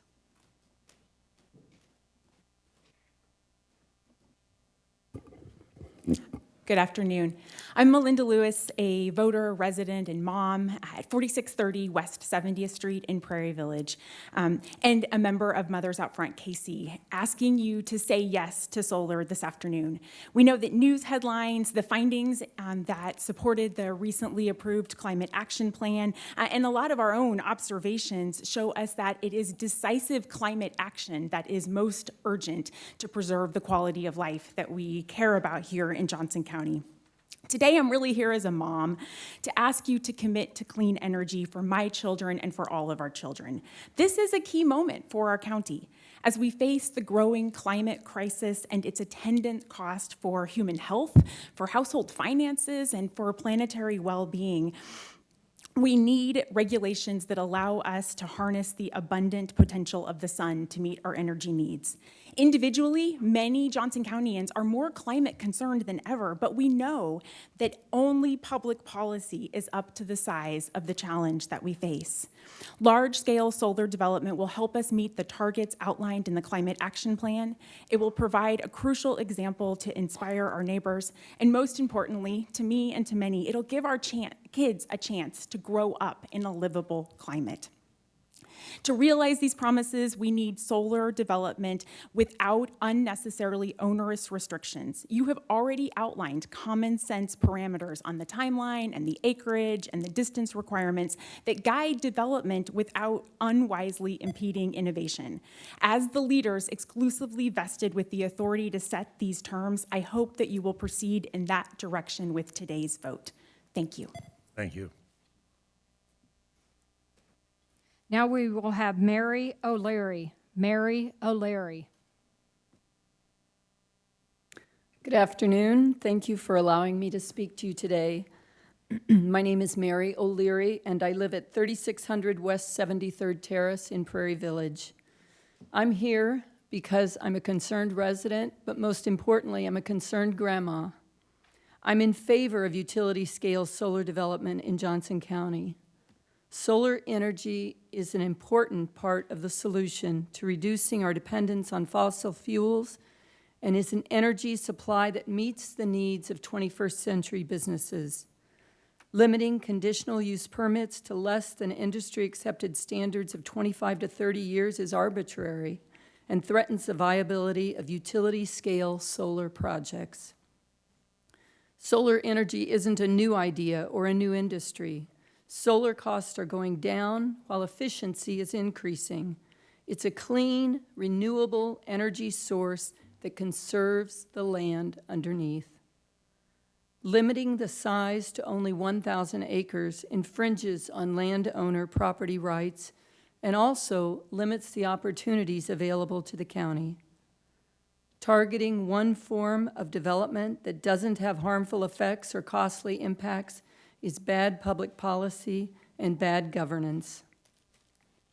Solar energy is important to improving the world we are leaving to our grandchildren. That's why I'm part of Mothers Out Front KC. I want all of us to be able to tell our grandchildren that we did all we could to make the planet a better place for them and for future generations. Please support utility-scale solar development for Johnson County. Thank you. Thank you. Now we have Lisa Huppy. Lisa Huppy.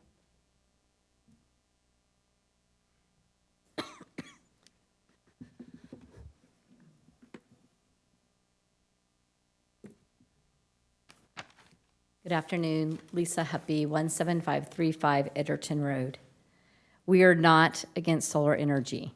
However, when it comes to the utility-scale solar facilities in the agricultural communities of rural Johnson County, it's a wrong choice. We pretty much know how you're going to vote today, but make no mistake about it, we will not lose and we will not stop showing up. We challenge you to say no to utility-scale solar facilities in rural Johnson County, as your paid consultant suggested, due to being a thriving and growing county. If not that, we request you vote for a 1,000-acre maximum and 2 miles from city limits, as your appointed planning commission is recommending. We ask that you require a minimum of a 500-foot setback from non-participating homeowners' property lines. We ask you consider brownfields first over agricultural land.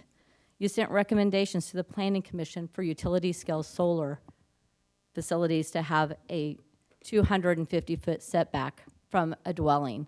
That's 250 feet from a dwelling that's in your backyard. You continually ignore the rural Johnson County Comprehensive Plan allowing industrial use over agricultural zone land. You also ignore 2 of the closest affected cities, Edgerton, who has requested a 3-mile buffer in accordance with their comprehensive plan, and Gardner, who has requested a 2-mile buffer from city limits for the future growth and development of their cities. They also requested a 1,000-acre maximum. You ignore city leaders, you ignore the consultant that was hired by you to help put regulations in place, you ignore your appointed planning commission, and you ignore your citizens. So who are you listening to? NextEra and their legal counsel and your planning staff who is taking direction from them? This is so far off from being right, I don't even have words.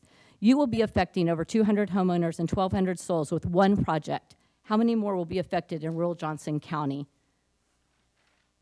If you allow this to happen, commissioners, you'll devalue the property and destroy the lives that we have spent years building here and threaten our health and well-being. We have provided you with damage studies and facts. I hope you read them. Thank you. Now we have Joyce Whittier. Joyce Whittier.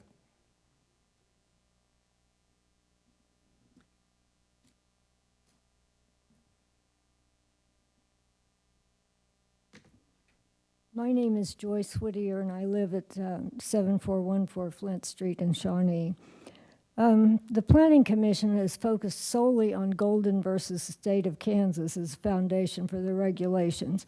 However, in the process, they have overlooked a number of state statutes. I don't have time to read them verbatim, but I'll give you the numbers and a brief recap. KSA 192908. Except for floodplain areas, nothing pursuant to this act shall apply to the use of land for agricultural purposes. That language appears also in 192921. There's similar language in 192952. Johnson County is one of 2 counties in the state of Kansas that was designated by the Kansas Constitution, Section 17, Article 2, as urban counties. They have slightly different rules to follow. 192958 talks about the certain things that have to be in the comprehensive plan, which includes utilization and conservation of natural resources.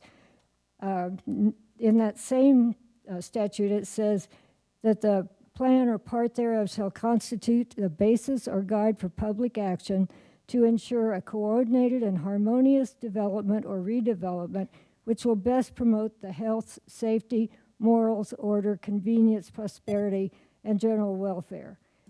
Similar language appears in 192960, but in subsection D of that is the critical part.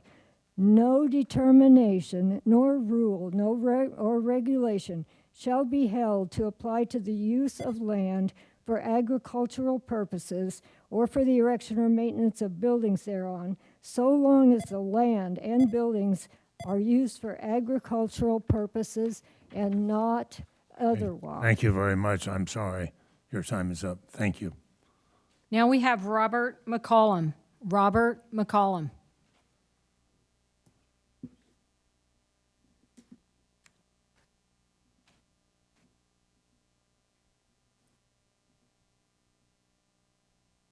My name is Robert McCollum, 15215 Edgerton Road. The County Planning Commission has spent more than a year in making their solar zoning recommendations with over a dozen meetings, pouring through volumes of written material and listening to hundreds of public comments. After all the research, all the debate, and listening to the pros and cons from various parties, the Planning Commission made their recommendations for considering the proposed solar zoning amendments. As you know, the Planning Commission is required to have a majority of members that live in the unincorporated areas of Johnson County. This makes common sense. So as their jurisdiction is the unincorporated areas of the county and cities do their own planning. There is no requirement for the Board of County Commissioners to have any representation from unincorporated areas.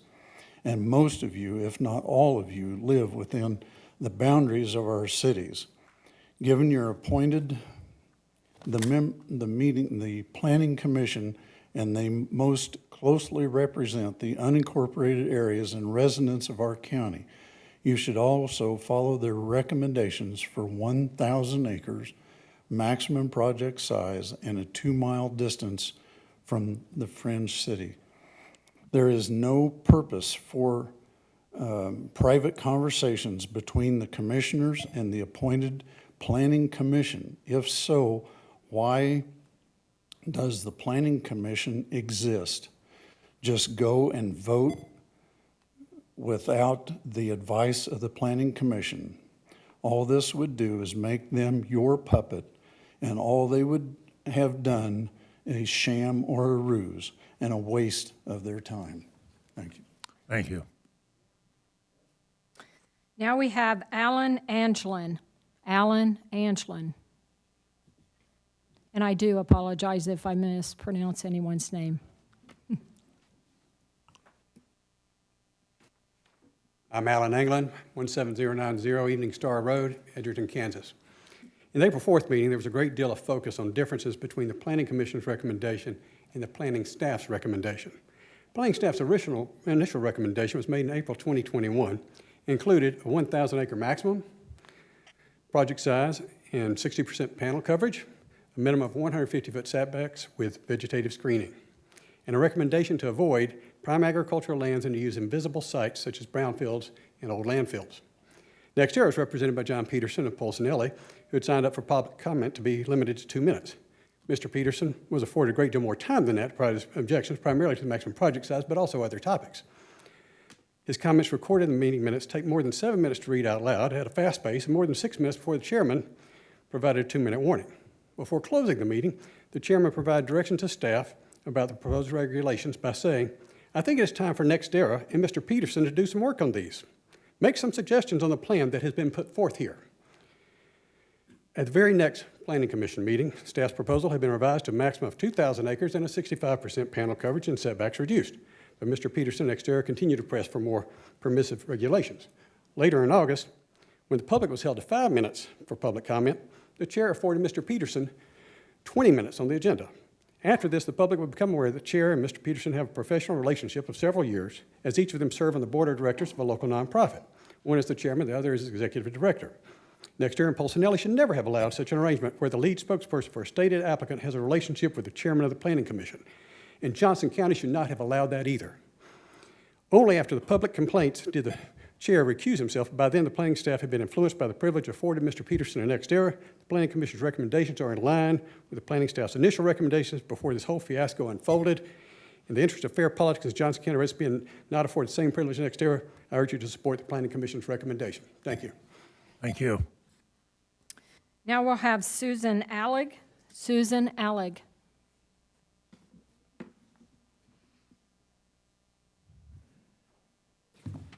Good afternoon, Commissioners. Thank you for this opportunity to speak.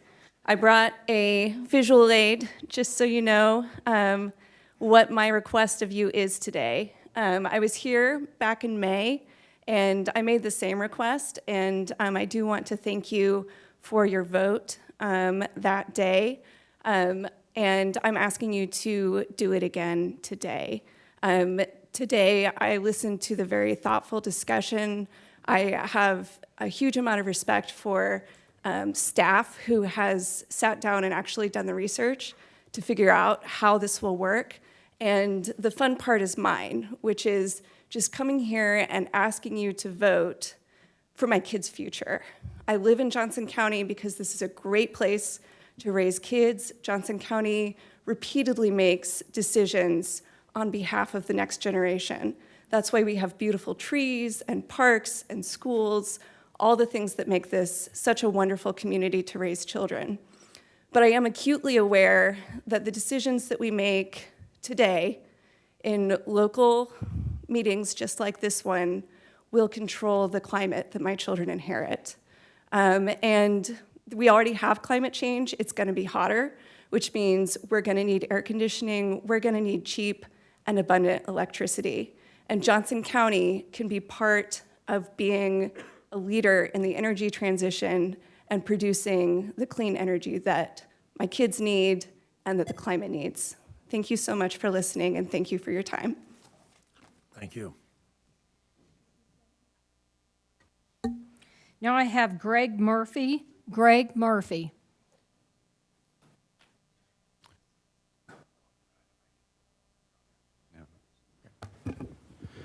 Thank you for the time. Greg Murphy, 3700 West 153rd Street in Leawood. I also am a part owner of EcoFin Investments at 6363 College Boulevard. Appreciate the time. As a county that prides itself on being both business-friendly and forward-looking, I think that the county of Johnson County should do everything it can unequivocally to support solar energy, renewable energy, and sustainability initiatives. We heard from Black & Veatch earlier today talking about their sustainability initiatives. More and more businesses are focused on sustainability across the globe. For business purposes, for investment in the future of our county, we should be seen as a community and a county that is supporting sustainability initiatives, that is supportive of renewable energy, including solar and utility-scale solar. I would mention as well that a great benefit of renewable energy is the cheapness and abundance of it. The International Energy Association in 2020 put in their report that solar energy is the cheapest form of electricity ever in the history of the world. That is a benefit to every resident and every business within Johnson County, and I would urge the Board of County Commissioners to support that. Particularly, I have two issues with the proposal today. One is the maximum size. We've already talked about the size of solar initiatives growing from 1,000 when discussion was started to being 2,000 being commonplace today. If we have to put a maximum on it, 2,000 is much better than 1,000. The conditional use permit is also an issue. Most of the useful life of a utility scale project is 35 to 40 years long. A 20-year conditional use permit could lead many developers to pass on Johnson County because it adds risks to the investment that they're making within it. So we've already heard that other jurisdictions have unlimited conditional use permits. We think that the use permit should be somewhere closer to the useful life of the projects. Those are my comments. Thank you. Thank you. Now we have Sharon Green. Sharon Green.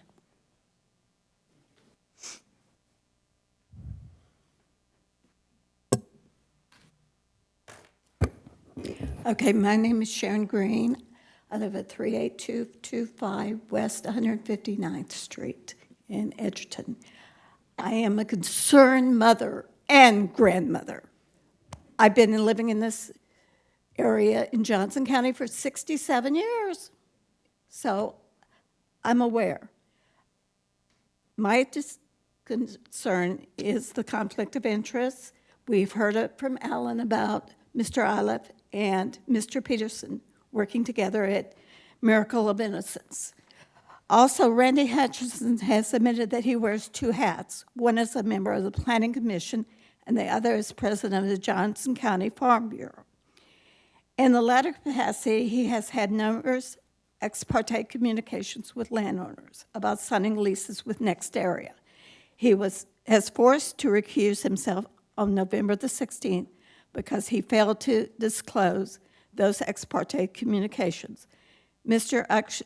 Hutchinson's actions are also in violation of the Code of Ethics. It is a violation of the Code of Ethics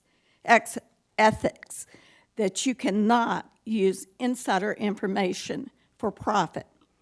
Hutchinson sold his property on Edgerton Road, May of 2016. Also, Terry Atwell was appointed to the Planning Commission in April of 2022. She is a member of the Board of Directors in the Johnson County Farm Bureau. So therefore, she has a conflict of interest too. We do have more conflicts of interest coming up. We know that we're not supposed to use industrial for agriculture. We also know that land trust companies are not supposed, have different regulations, and yet there have been leases signed. I request that you wait at least for solar until it is responsible solar. We know right now it isn't. Thank you. Thank you very much. Now we have Pam Ferguson. Pam Ferguson.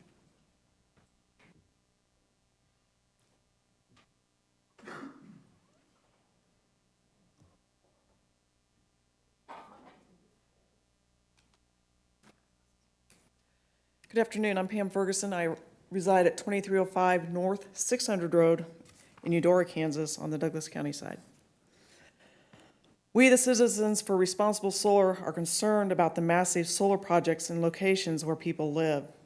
We stand to lose the character of our communities with a transition from agricultural to industrial use. We also stand to lose on future services and progress. Services such as cable, 5G cellular service, and school improvements follow population density. Citizens surrounded by massive solar will find themselves in isolated pockets where services available to others are not available to them. Key considerations to protect citizens would limit the size of utility-scale solar facilities in populated areas and provide generous setbacks. Responsible regulations can provide protections for citizens while permitting responsible solar. Solar developers will tell you they need larger and larger projects that are 200 to 300 megawatt or more. A recent review of NextEra's website showed they had 72 utility-scale solar projects in the development or construction phase. 53, or about 75%, were 125 megawatt or less. 25 of the projects were 55 megawatt or less. In NextEra's home state of Florida, there are 43 projects in the operational or the development phase, and not one of them exceeds 75 megawatts. Using 8 megawatt per acre, that's about 600 acres per site. NextEra is a very profitable company. Clearly, they make money on projects of 1,000 acres or less. There are developers who want you to think that we need to turn our state into a landscape of black glass and towering windmills. And if you do so, the planet will be ruined.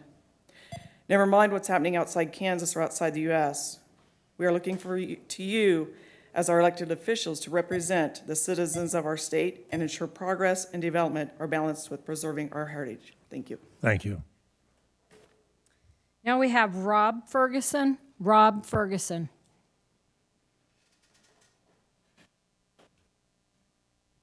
Good afternoon. Rob Ferguson, also of 2305 North 600 Road, Eudora.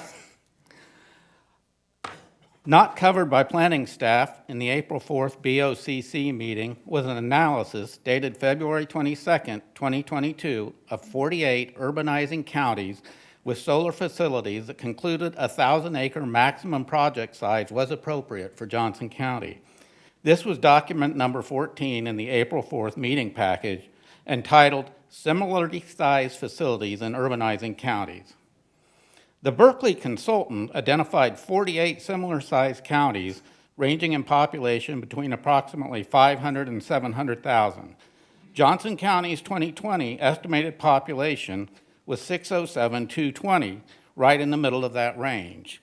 Given Johnson County is considering a 1,000 or 2,000 acre maximum project size, the 48 counties were further evaluated based on the size of existing solar projects. The consultant's finding had the following conclusion, which I'll read verbatim. Before doing so, I'll note that Travis County, Texas, is where the city of Austin is located. Here's the conclusion. Upon further review of projects and locations, the significant variation in both populations and county area became apparent. Given this, and taking population density into account, perhaps the best and only comparable above would be the Pflugerville East Blackland Solar Project in Travis County, Texas. Certainly, there are examples of projects greater than 1,000 acres, but these are almost exclusively located in counties with significantly less persons per square mile than Johnson County. Staff concludes that the 1,000-acre maximum project area is suitable given the density of Johnson County and potential for additional growth. Thank you. Thank you. Now we have John Peterson. John Peterson. Thank you, Mr. Chairman, members of the council. John Peterson, 11817 Norwood Drive, Leawood, Kansas, having the pleasure to appear on behalf of NextEra Energy today. On behalf of NextEra, we would ask you to move and approve the motion set forth in the staff report as alternative 1, which is reflective of the 8 directives you sent to the Planning Commission at your April 4th meeting.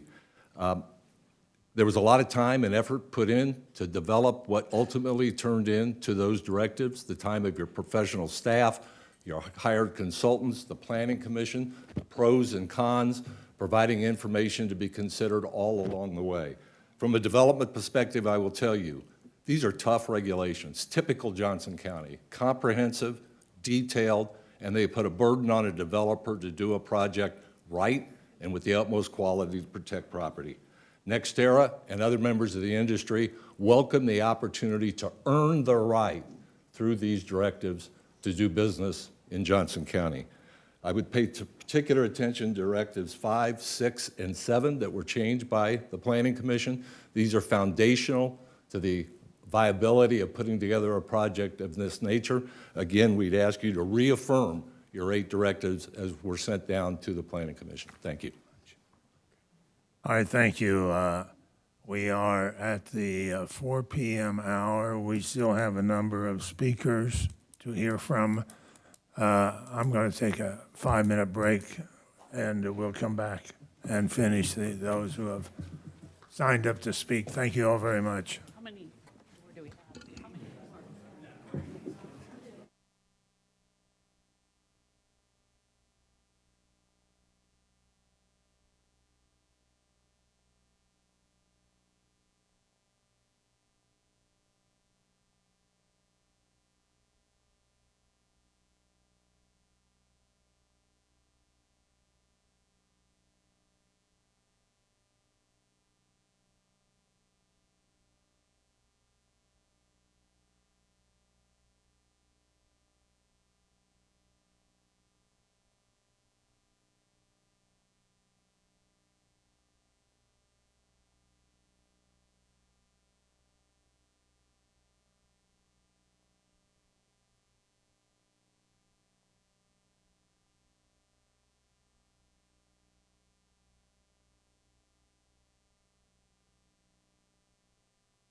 At this time, we will reconvene from our recess.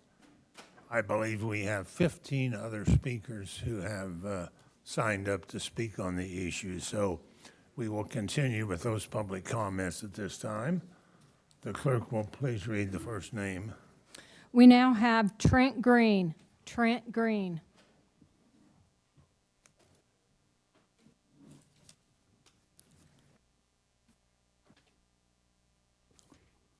Good afternoon. My name is Trent Green. I live at 38225 West 159th Street, Edgerton, Kansas. What I'd like to point out is something that may be a little bit different than anybody else has come up here and talked to you about. I would like to point out that if you would look at your own house where it is, I'm sure that all of you have gutters on your homes, which takes away the water off your roof, keeps your basements dry, keeps you from having foundation problems. With solar panels, that isn't going to be the case. You're talking about an area, I'm going to say conservatively, of 200 homes in this area with water running off of them the whole time. When it get our normal Kansas rainfalls, which we know can be up to 3-4 inches at a shot in a 24-hour period. Where I live, at least, it is a low water area. It's also a floodplain area. Now, Shirley Alibrand pointed out that the western edge of Johnson County, all this water is going to rush and make it impossible to use this area for any other thing but a solar farm or something to that effect. It's not, believe me. It could be developed as housing. There are a lot of uses for it. My particular problem with this whole thing is you're displacing 200 families for the usage and of 2 family units in this area that are the majority landholders. 200 families that you're going to cause a real problem for. I appreciate your time. Thank you very much. Thank you. Let your conscience be your guide. Now I have John Frank. John Frank.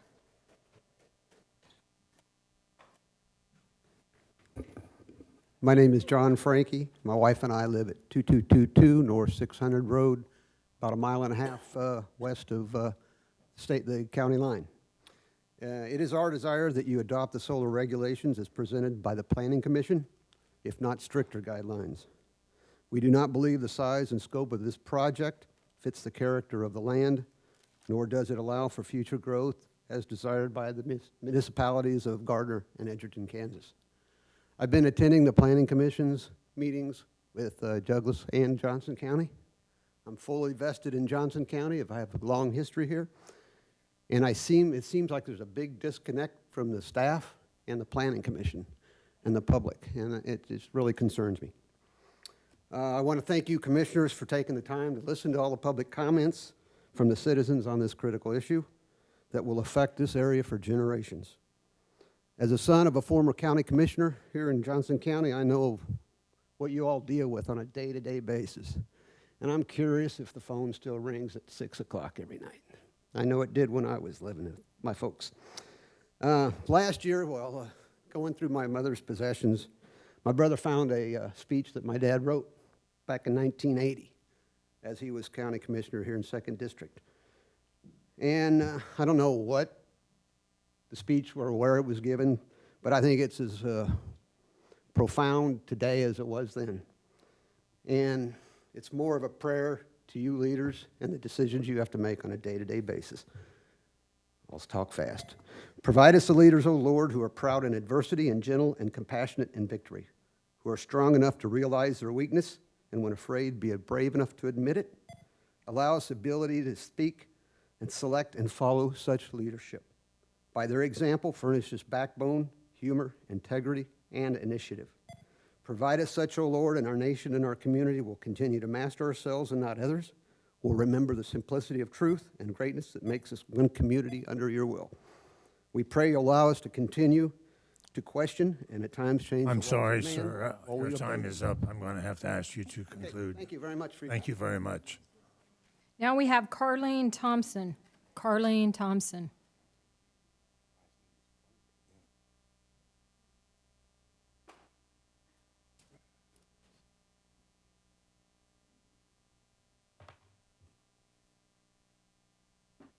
My name is Carleen Thompson. I live at 6020 Norriston, Shawnee, Kansas, and I'm part of the Kanoki family. My family was approached by NextAir 4 years ago about the use of our land for a solar facility. At that time, there were no regulations for solar in Johnson County or at the state level. And as the land was not in the city, there were no regulations on building on our land. NextAir wanted to work with the county to develop regulations for Johnson County and Douglas counties to have in place to build in the state of Kansas. I feel that speaks volumes about their integrity as a company. I would like to see for regulations with the general solar standards applied to the regulations as per the national norms. They need to be at least 25 years for a conditional use permit for obtaining financial backing. However, 30 years is the norm. The land is zoned agricultural, and a solar farm is giving a production product.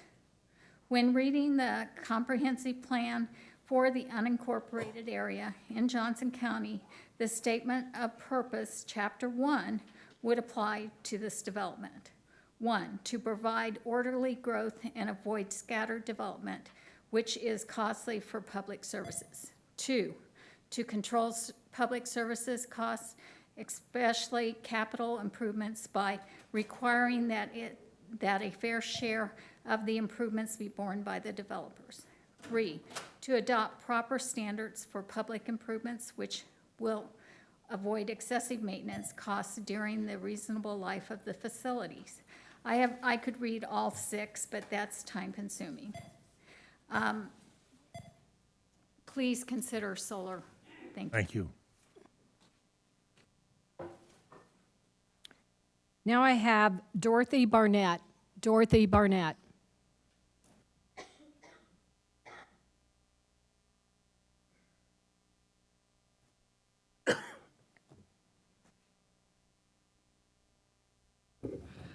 Hello, Dorothy Barnett, 129 West 25th in Hutchinson. I'm the executive director of a state-based nonprofit, the Climate and Energy Project. You've been seeing me here before, and you should have received over 100 videos from Kansans in Johnson County and the Metro who are supportive of clean energy regulations. I really appreciate the work that you all have done. I know it hasn't been easy, but I think your staff has really come up with fair regulations. I've been doing this work for 15 years, and I know that this seems difficult, but it was not unlike what we went through with wind development 20 years ago. And so you are on the cutting edge of those regulations. I just want to leave you with one thought today. Much of what you have heard are from folks who don't want to live within the project areas of the solar arrays. And I just want to say that all forms of energy have some impacts to the people who live near them. And I'd like for you to think about the people in this region that have been living within the shadows of the fossil fuel plants for decades now.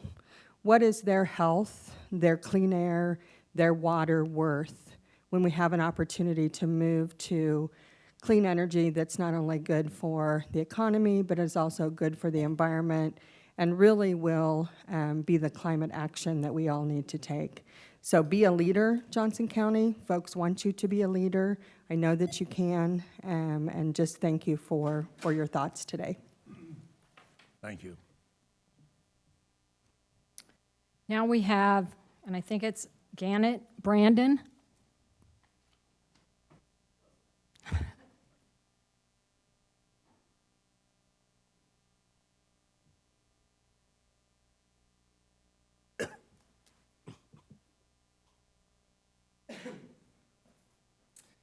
Garrett Brandon, 16112 West 124th Circle in Olathe, Kansas.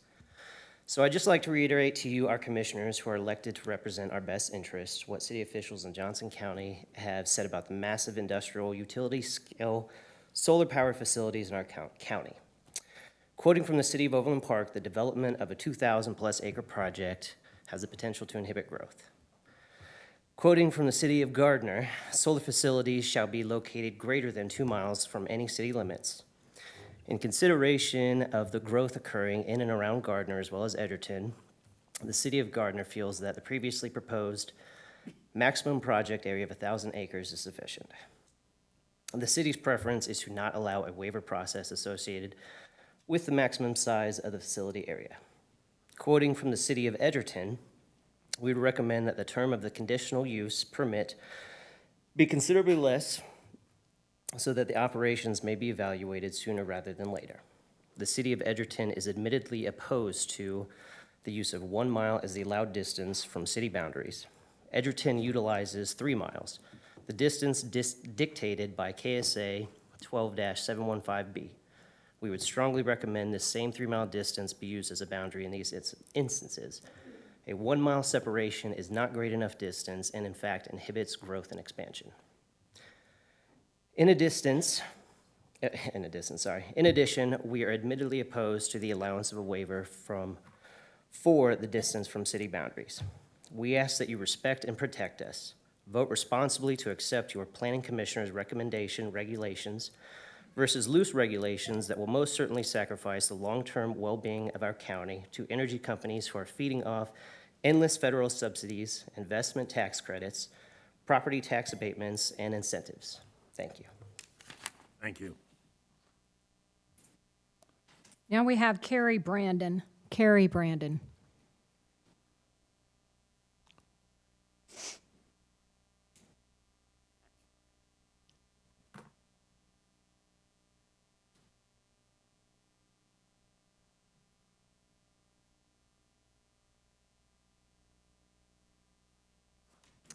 Carrie Brandon, 450 East 2300 Road, Eudora, Kansas.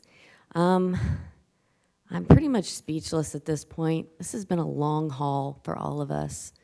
And I look out here at everyone, and my heart kind of just breaks, not just for the Kanoki family and the Breckheisens and Steve Clark in California, but for all of my neighbors that are sitting over there on that side. And it also breaks my heart to realize there's a great perception that there's corruption at the Johnson County Board of County Commissioners, local government level. And I say that because of the conflicts of interest that were revealed over the course of the last 8 months with Christopher Iliff, the chairman of the Planning Commission, Randy Hutchins, the vice chair, and we've already stated those things, but then also contributions to campaign funds for Chairman Eilert, Commissioner Shirley Allenbrand, and Commissioner Jeff Myers. They're not big campaign contributions because the maximum limit is $500 per donation. But they were made, and they were made by NextEra Energy's legal representation, John Peterson, and his son, I believe, Curtis Peterson, and the Pocinelli law firm itself. And keep in mind that Christopher Iliff recused himself because of his relationship with the NextEra's legal counsel, John Peterson. So it's not illegal for them to donate campaign funds to the commissioners, but it is very much perceived as unethical and really not a good idea by citizens of Johnson County for you not to refuse those donations when you have something of this magnitude in front of you. I mean, think about it. Put yourself in our shoes. And to end, I'm sorry, Joyce, but check out KSA 19960. No determinate. I can't finish it. Sorry. I'll have to do it next time. Thank you. Now we have Cindy Fitzgerald. Cindy Fitzgerald.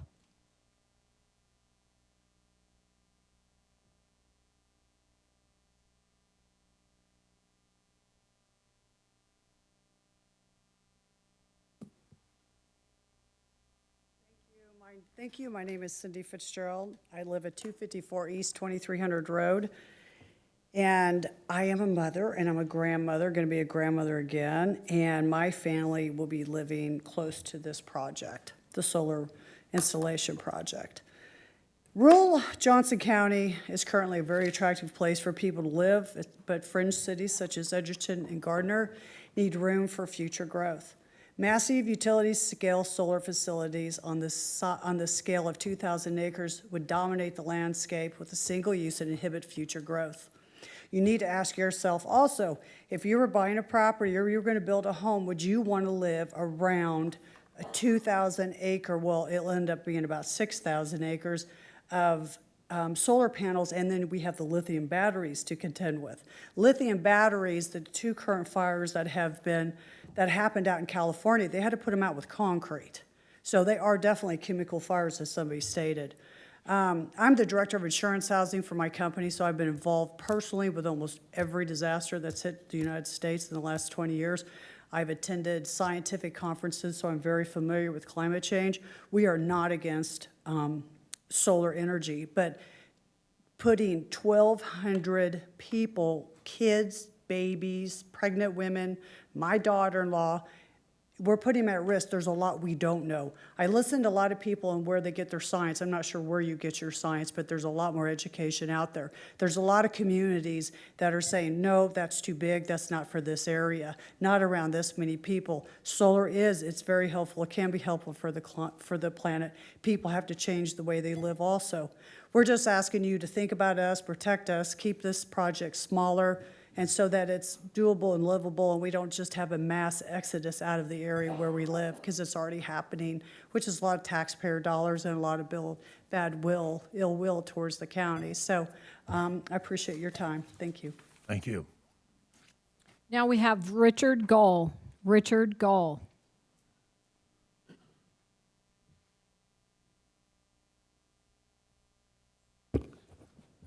Howdy. My name is Richard Gall, Richard L. Gall. My wife of almost 60 years and I live at 38400 West 183 Street. That's a half mile west of Edgerton Road on the north side of 183rd Street.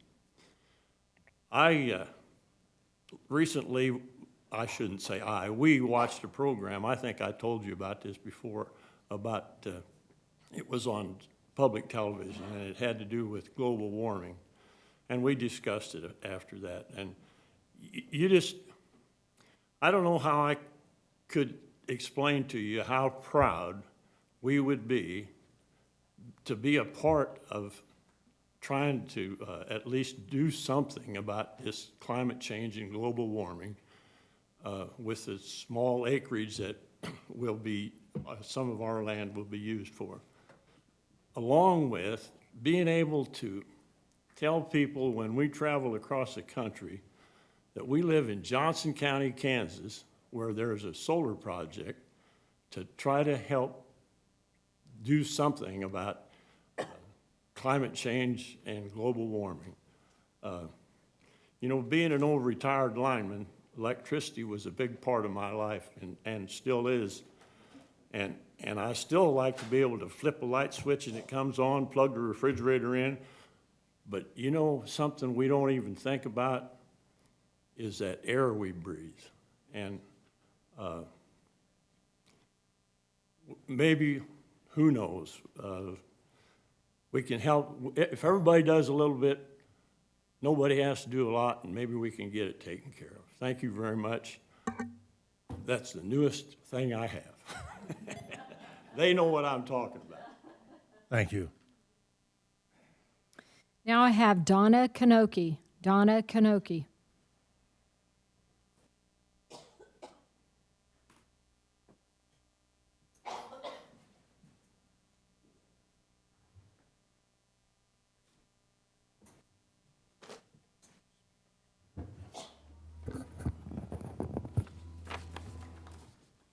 Hello, I'm Donna Kanoki, 238 North Maple Street, Gardner, Kansas.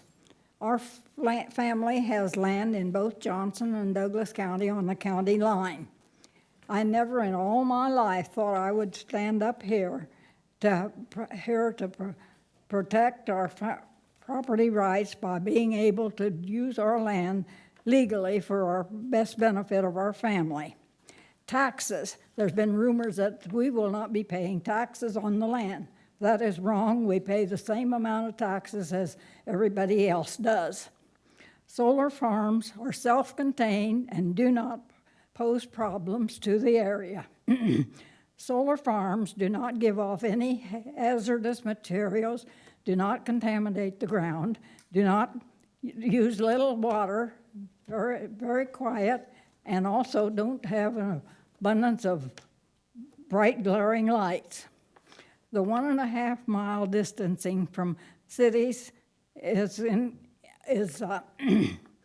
over excessive.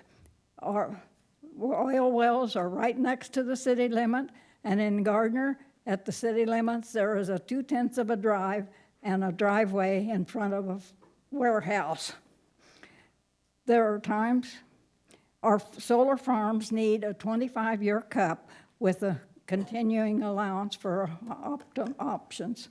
Also, they need a 2,000-acre farm, as they are areas in there that are unusable because of creeks and trees. Please approve West Gardner Solar Farm, and that will be a step in keeping Johnson County as a top progressive county in the state of Kansas by having renewable energy that will benefit everyone. One thing for sure, solar energy does not take anything from any neighbors or anything. It does not take the sunshine or the fresh air that they have. Thank you. Thank you. Now we have Doc Kanoki. Doc Kanoki.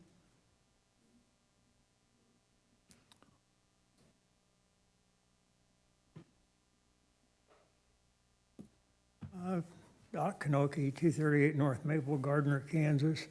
I was born in 1928 in Miami County. My uncle, grew up with my uncle and aunt. They had 160 acres. We farmed it with horses. We had about 6 to 8 horses and 2 mules and 4 or 6 horses. And I was pretty proud. That was pretty good size for my age. I got to harness the horses quite a bit. I still don't know much about farming. But my brother-in-law, who did farm this ground that we're talking about, he was a farmer. Nothing like the farmers today that have 8,000, 10,000 acres. But he knew this land we had out here. He called it, he's kiddingly, he said, we've got all bottom land. That's because the top land is all washed away. So it's not the good prime ground you think of in the river bottom or even around Gardner. Some of the best land in Johnson County is around Gardner. So that's that.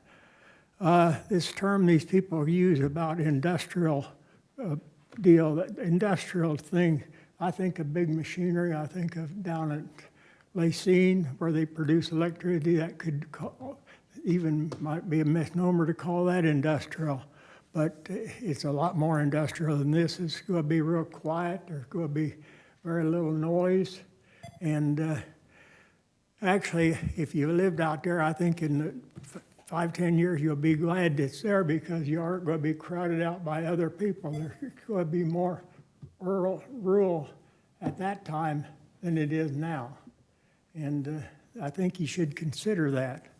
I'll thank you right now. You've done a lot of good and appreciate your work. Thank you.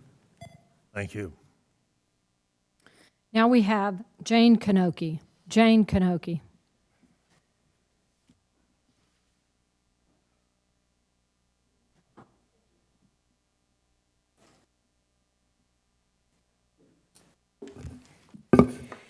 Good afternoon. My name is Jane Kanoki, 23535 West 74th Street in West Shawnee. Well, every day on email, I receive a quote from a friend. So let me share today's very timely quote. It's from Albert Einstein. We can't solve problems by using the same kind of thinking we used when we created them. When I read this quote, it says to me that we must think differently.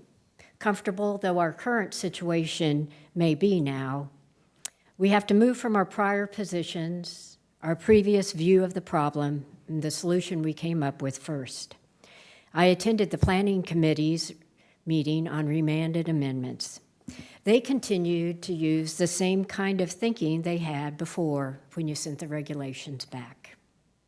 This week, I've read through the Berkeley Group's tables and recommendations. Most of their data isn't about tomorrow, it's about today. I thought of the future when I read this quote. The issue, of course, is that Johnson County will need more power in our tomorrows.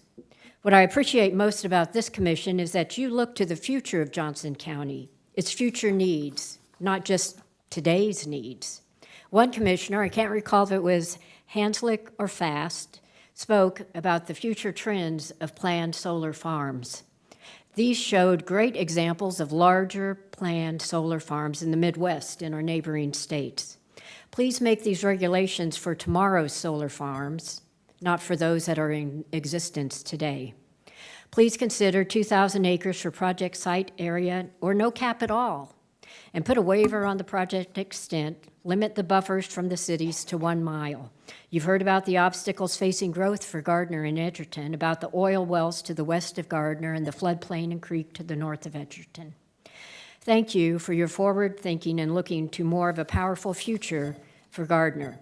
We can't solve problems by using the same kind of thinking we used when we created them. Now we have Jackson Young. Jackson Young.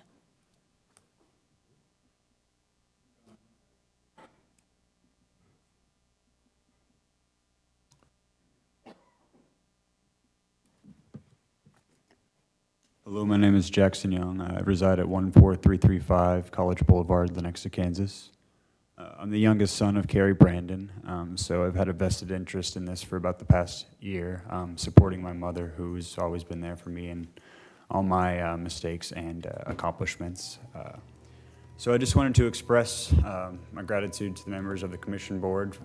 I know this hasn't been easy for anybody involved, and especially to all the members. A lot of the people I've met in Douglas County over these past months has been a wonderful experience, and especially to Commissioner O'Hara for, I believe, raising the biggest voice for the people in this room who haven't really had much of a voice for a long time. And I just hear a lot of these polished statements, and I just want to speak from the heart that you can see the direct result that a lot of this stress and trauma has put on families now in the present, regardless of if we could speculate years from now. But I can tell you it's taken an effect on my personal health. I'm 28 and I feel like I'm 40. And everybody concerned about, the pollution and climate change aspects. I wonder if they took cars here today. I don't know how many in here people who have cars, or, I've walked on foot for the past 8 years. I don't have a vehicle. So that's a good place to start if you're concerned about that. But then finally, I'd like to finish with, I'm really disappointed in how this has all played out, regardless how, I don't think anybody's against solar. And it probably will be placed, and there'll probably be a lot of positive aspects to it. But I think going forward, this commission board and a lot of legislation can be handled better. And I think there's been a lot more making the other side comfortable in this room than opposed to the citizens and people that live in this community. So I just want to thank again everybody who's taken the time to stand up for what they believe is right. And I think a lot of people deep down know what is the right thing to do. Thank you. Thank you. Now we have Stan Kanoki. Stan Kanoki.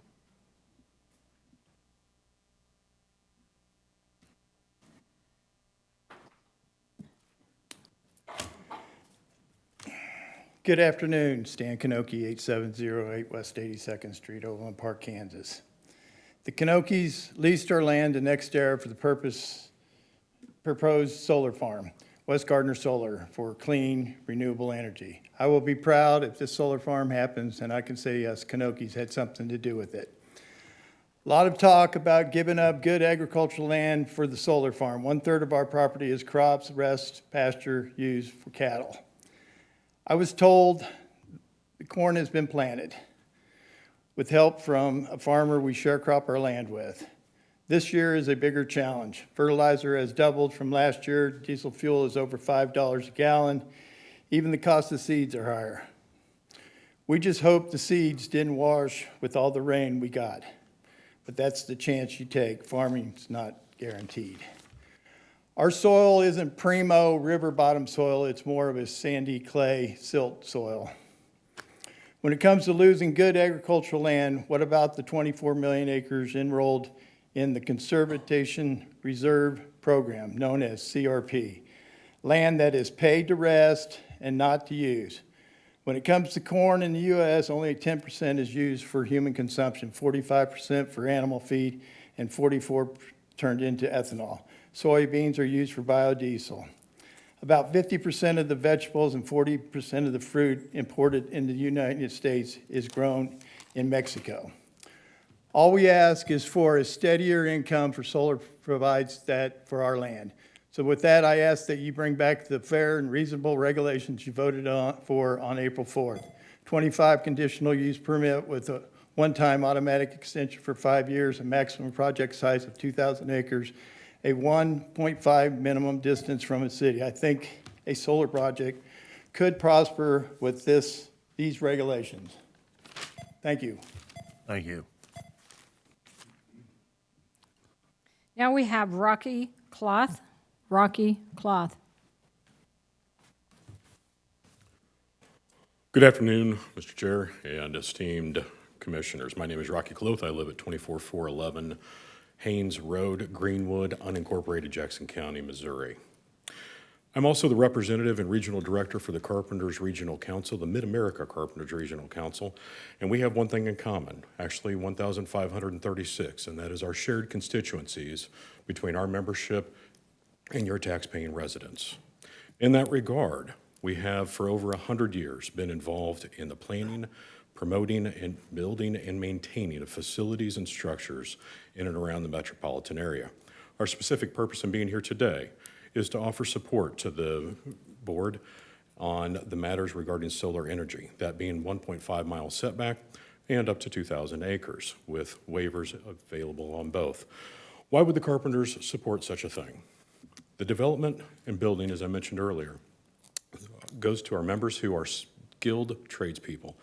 They live, work, and play in these communities and in Johnson County specifically. Their tax revenues go to the schools, the infrastructure, and the first responders here in this community. Why should the board support going back and supporting what their April vote was? Simply this: Johnson County ranks 76th out of the 105 counties in Kansas for the number of power generation facilities. Yes, it's also the most populous county in the state. Currently, 100% of the energy that is actually manufactured in the county is non-renewable sources. A 2,000-acre field and a minimum of would provide a minimum of 200 megawatts of power, and that would that would provide over 38,000 homes with energy. In order to be the leader in the 21st century, Johnson County should resolve to be a part of where you are. Hold to the resolve that you had on April 4th. We ask that you keep your previous position for the 1.5 acres, and we appreciate the opportunity to support the renewable energy in and for Johnson County. Thank you. Now we have Karen Erlenhoth. Karen Erlenhoth.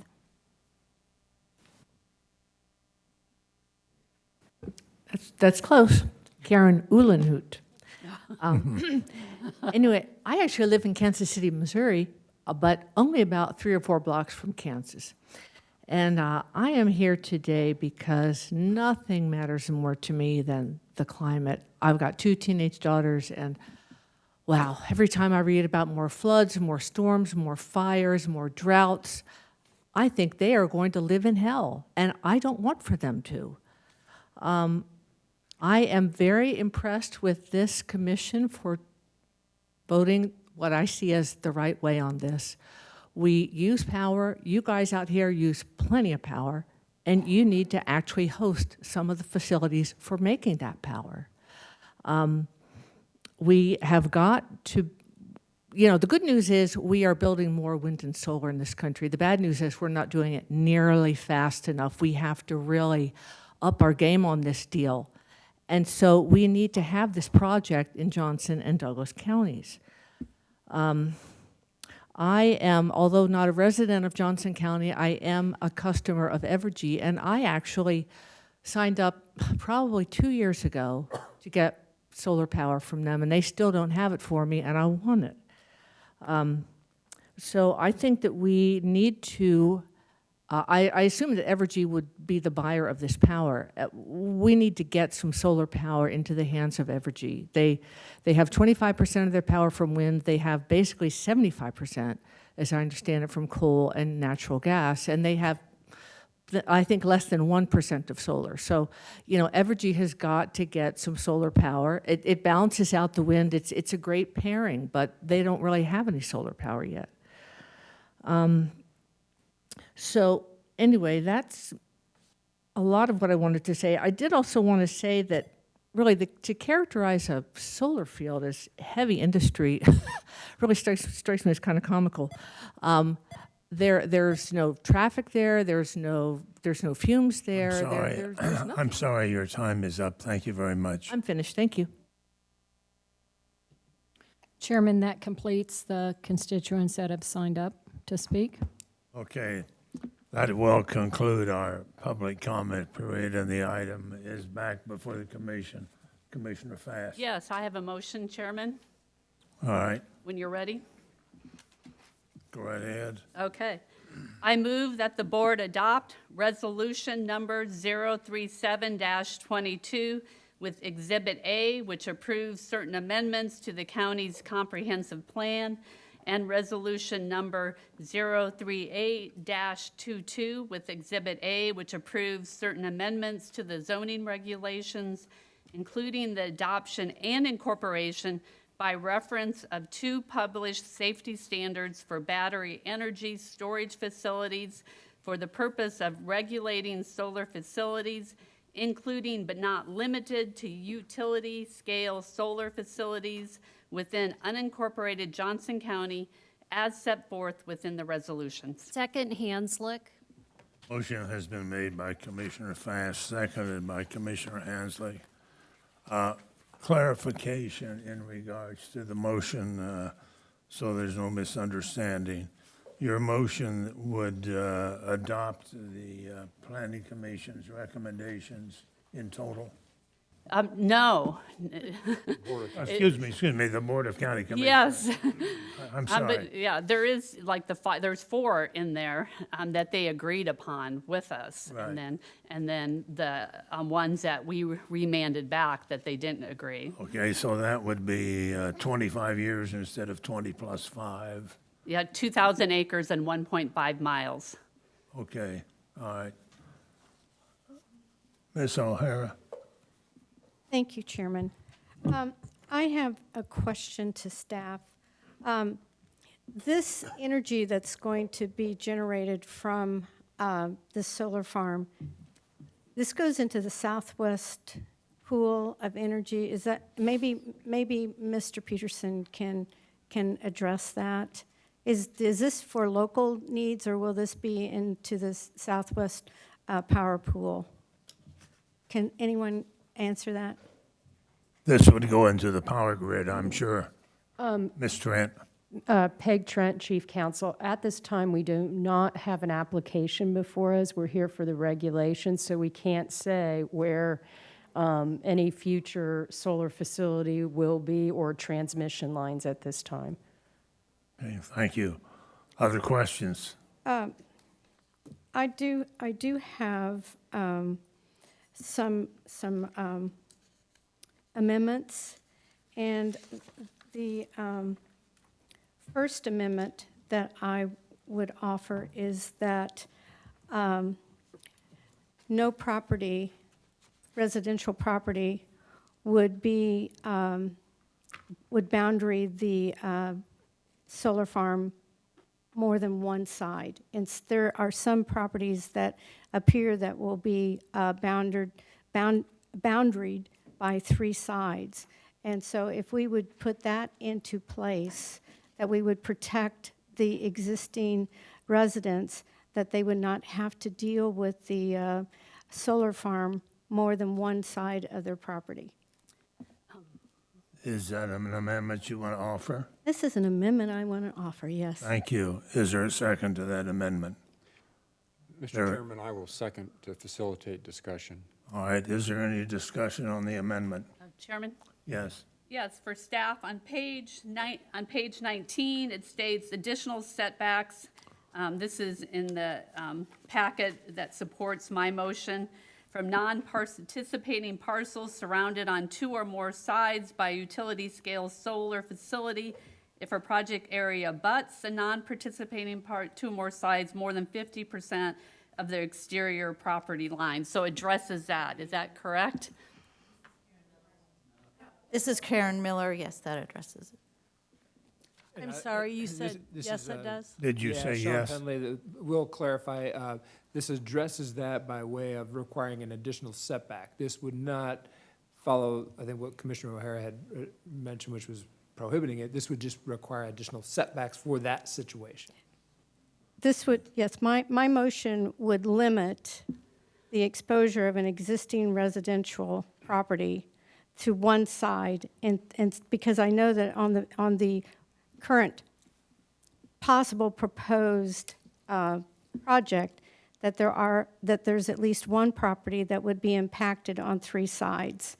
And I think that that is only prudent for the commission to at least attempt to protect the existing residents out in that area.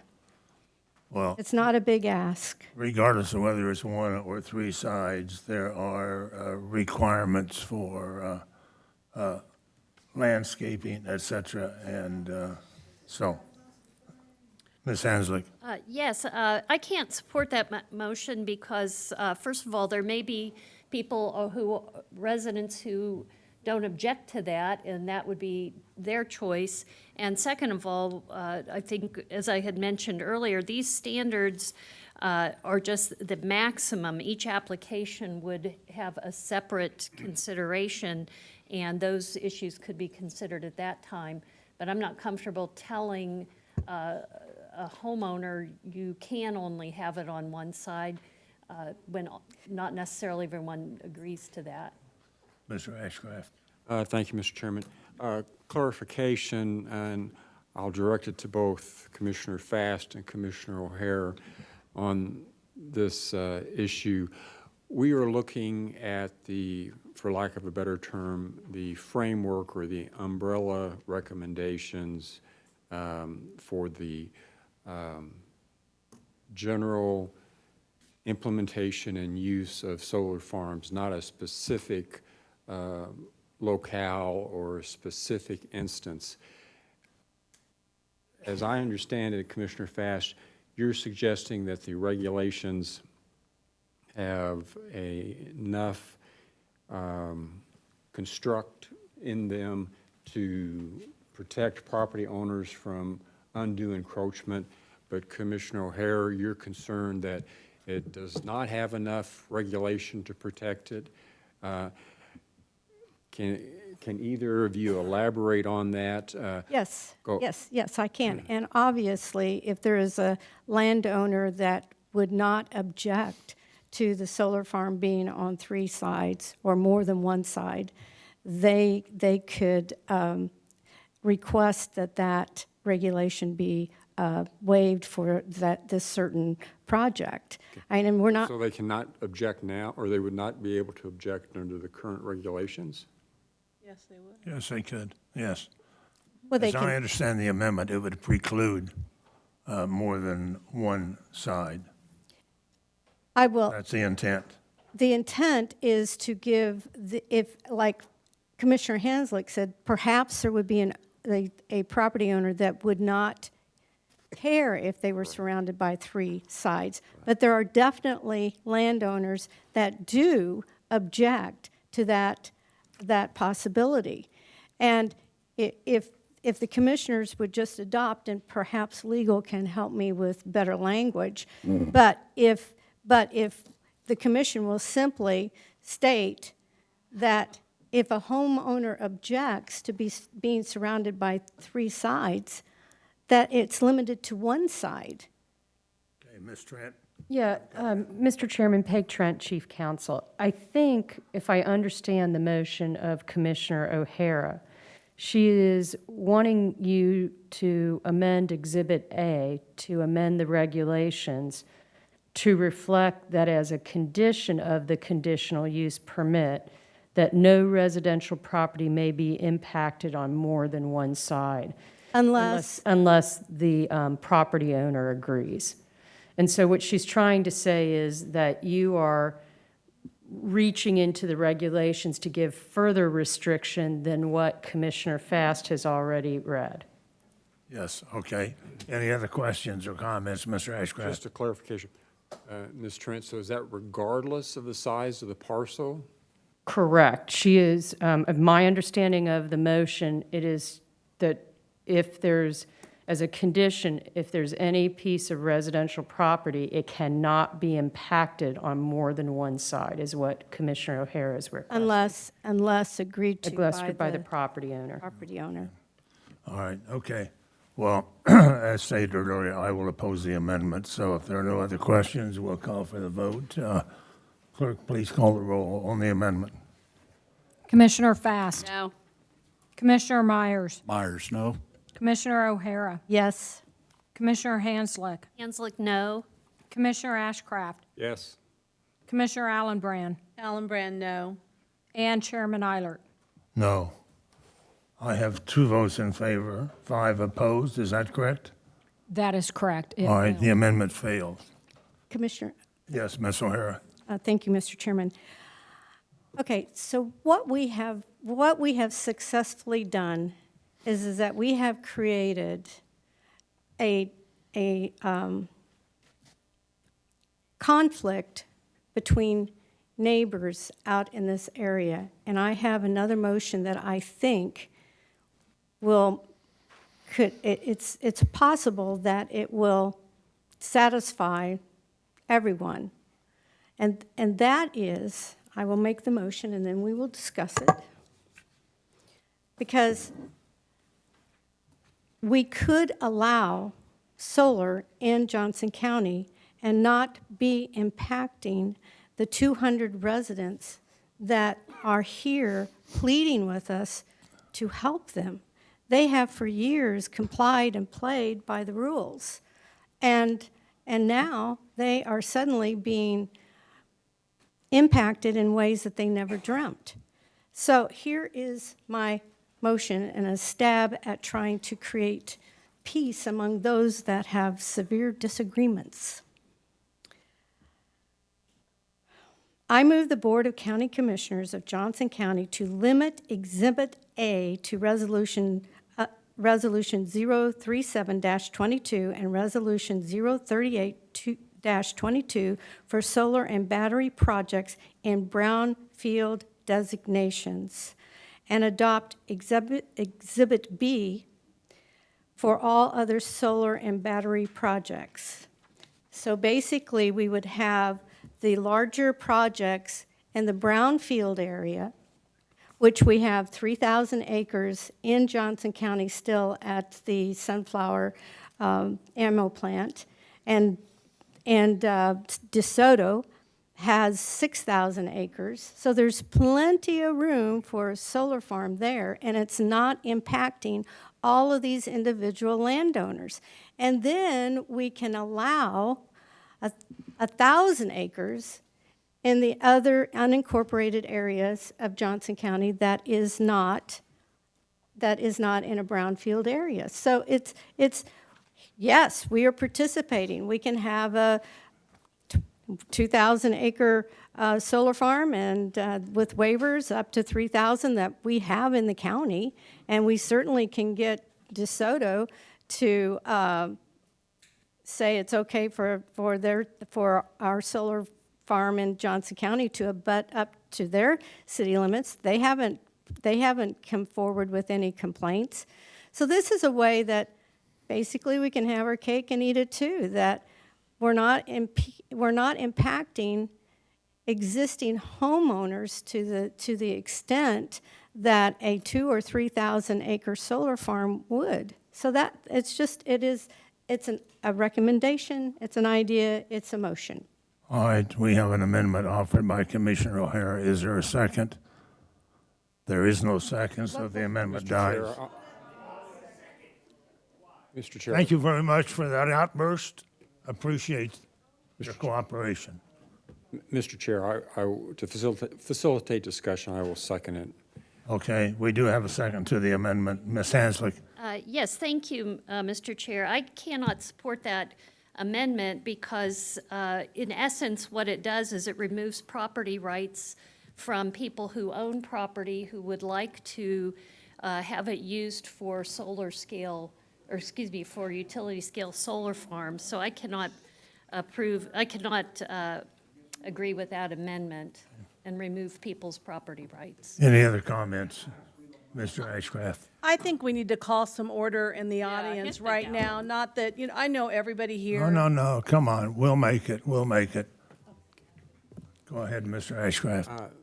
Mr. Chairman, I'd like to offer an amendment to that amendment, and rather than say 1,000, move it to the 1,500 acres, because based on the 70% rural, that would then allow the 1,000. Well, I'm going to ask you to hold that amendment until we vote on this amendment. I have some favorability to 1,500 acres myself, but let's not get it too complicated. Okay, Mr. Chairman, I will withdraw with the understanding that we will have that discussion. Yeah, thank you. Is there any other comments on the proposed amendment? Yes. Ms. O'Hara? We limit people's use of property all the time with regulations. And this is what the Planning Commission came up with, is the recommendations.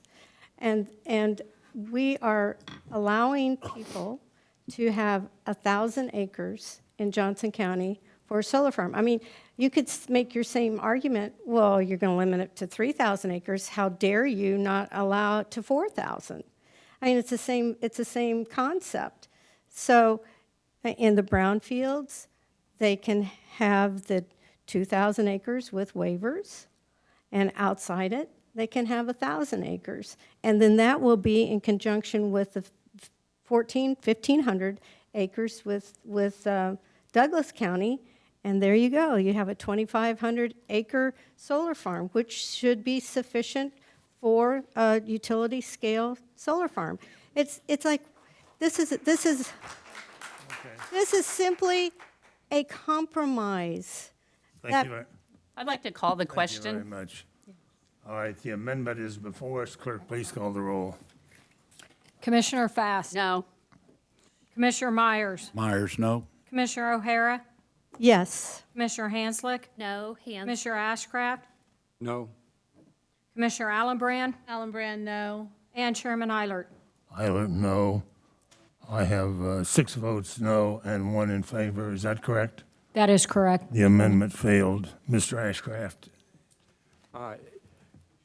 Mr. Chairman, the issue at hand for me, and quite honestly, Mr. Chairman, I think this has been good discussion, but I believe the reality is that even though there has been a lot of change in Johnson County over the last 50 years that we've had to address and deal with, it's going to be an ongoing issue, and the use of solar plants and solar farms is not going to be mitigated, and that's why I raised the question earlier that we can't do nothing.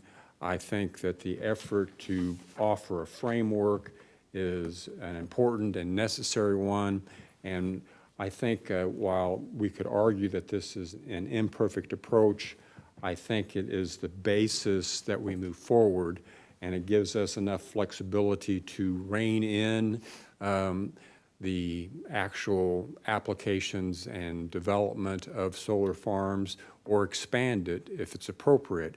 And I liked Commissioner O'Hare's approach, generally speaking, because I think in some locations, she said brownfields, 2,000 acres, and quite honestly, it could potentially be more because you won't have much use for it otherwise.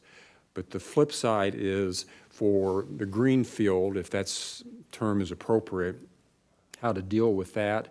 And based upon what I understand the demands of the market potentially going forward, is that about 1,000 acres is necessary to have enough coverage to generate enough energy to make it economically viable. And based upon the restrictions that we have in place, and I would tell you, Mr. Chairman, I don't know if 70% is the right number, but the logic behind that, I commend staff for attempting to balance that so we don't have any unnecessary clear-cutting, hopefully in any case, but in most cases, makes sense. But if that is the case, then either the number you proposed, Mr. Chairman, of 1,500 acres, or I believe Commissioner O'Hare mentioned 1,400 acres or somewhere in that neighborhood makes a lot of sense. So I would make a motion that we modify the maximum project area for greenfields to be at 1,500 acres, and that with the way the waiver option is implanted in the ordinance, that would leave room for developers and builders to come back and say, well, in brownfield conditions, it could be larger, and that should be considered by the zoning board, and I would suggest, Mr. Chairman, ultimately by the Board of County Commissioners. Okay, clarification, you're saying using 1,500 acres as rather than 2,000, and there would be a waiver for the 1,500 acres. I believe that's implanted in all the options now, yes. All right, okay, just clarification. So you have made that as a motion. Yes, sir. Is there a second? I'm sorry, there is no second. Mr. Chairman, I have another motion.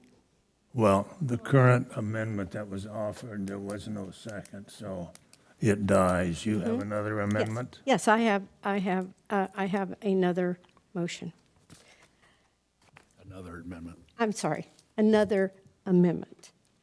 That I move the Board of County Commissioners of Johnson County limit Exhibit A to Resolution 37-22 and Resolution 038-22 for solar and battery projects in brownfield designations, and adopt Exhibit B with a 1,500 acre limit with no waiver for all solar and battery projects. So that would allow the 1,500, but with no waiver. That would allow the 1,500 in the green fields, and the bigger projects would be in the brown fields. And again, this is an opportunity to have a compromise and diffuse this conflict between the residents and of the area.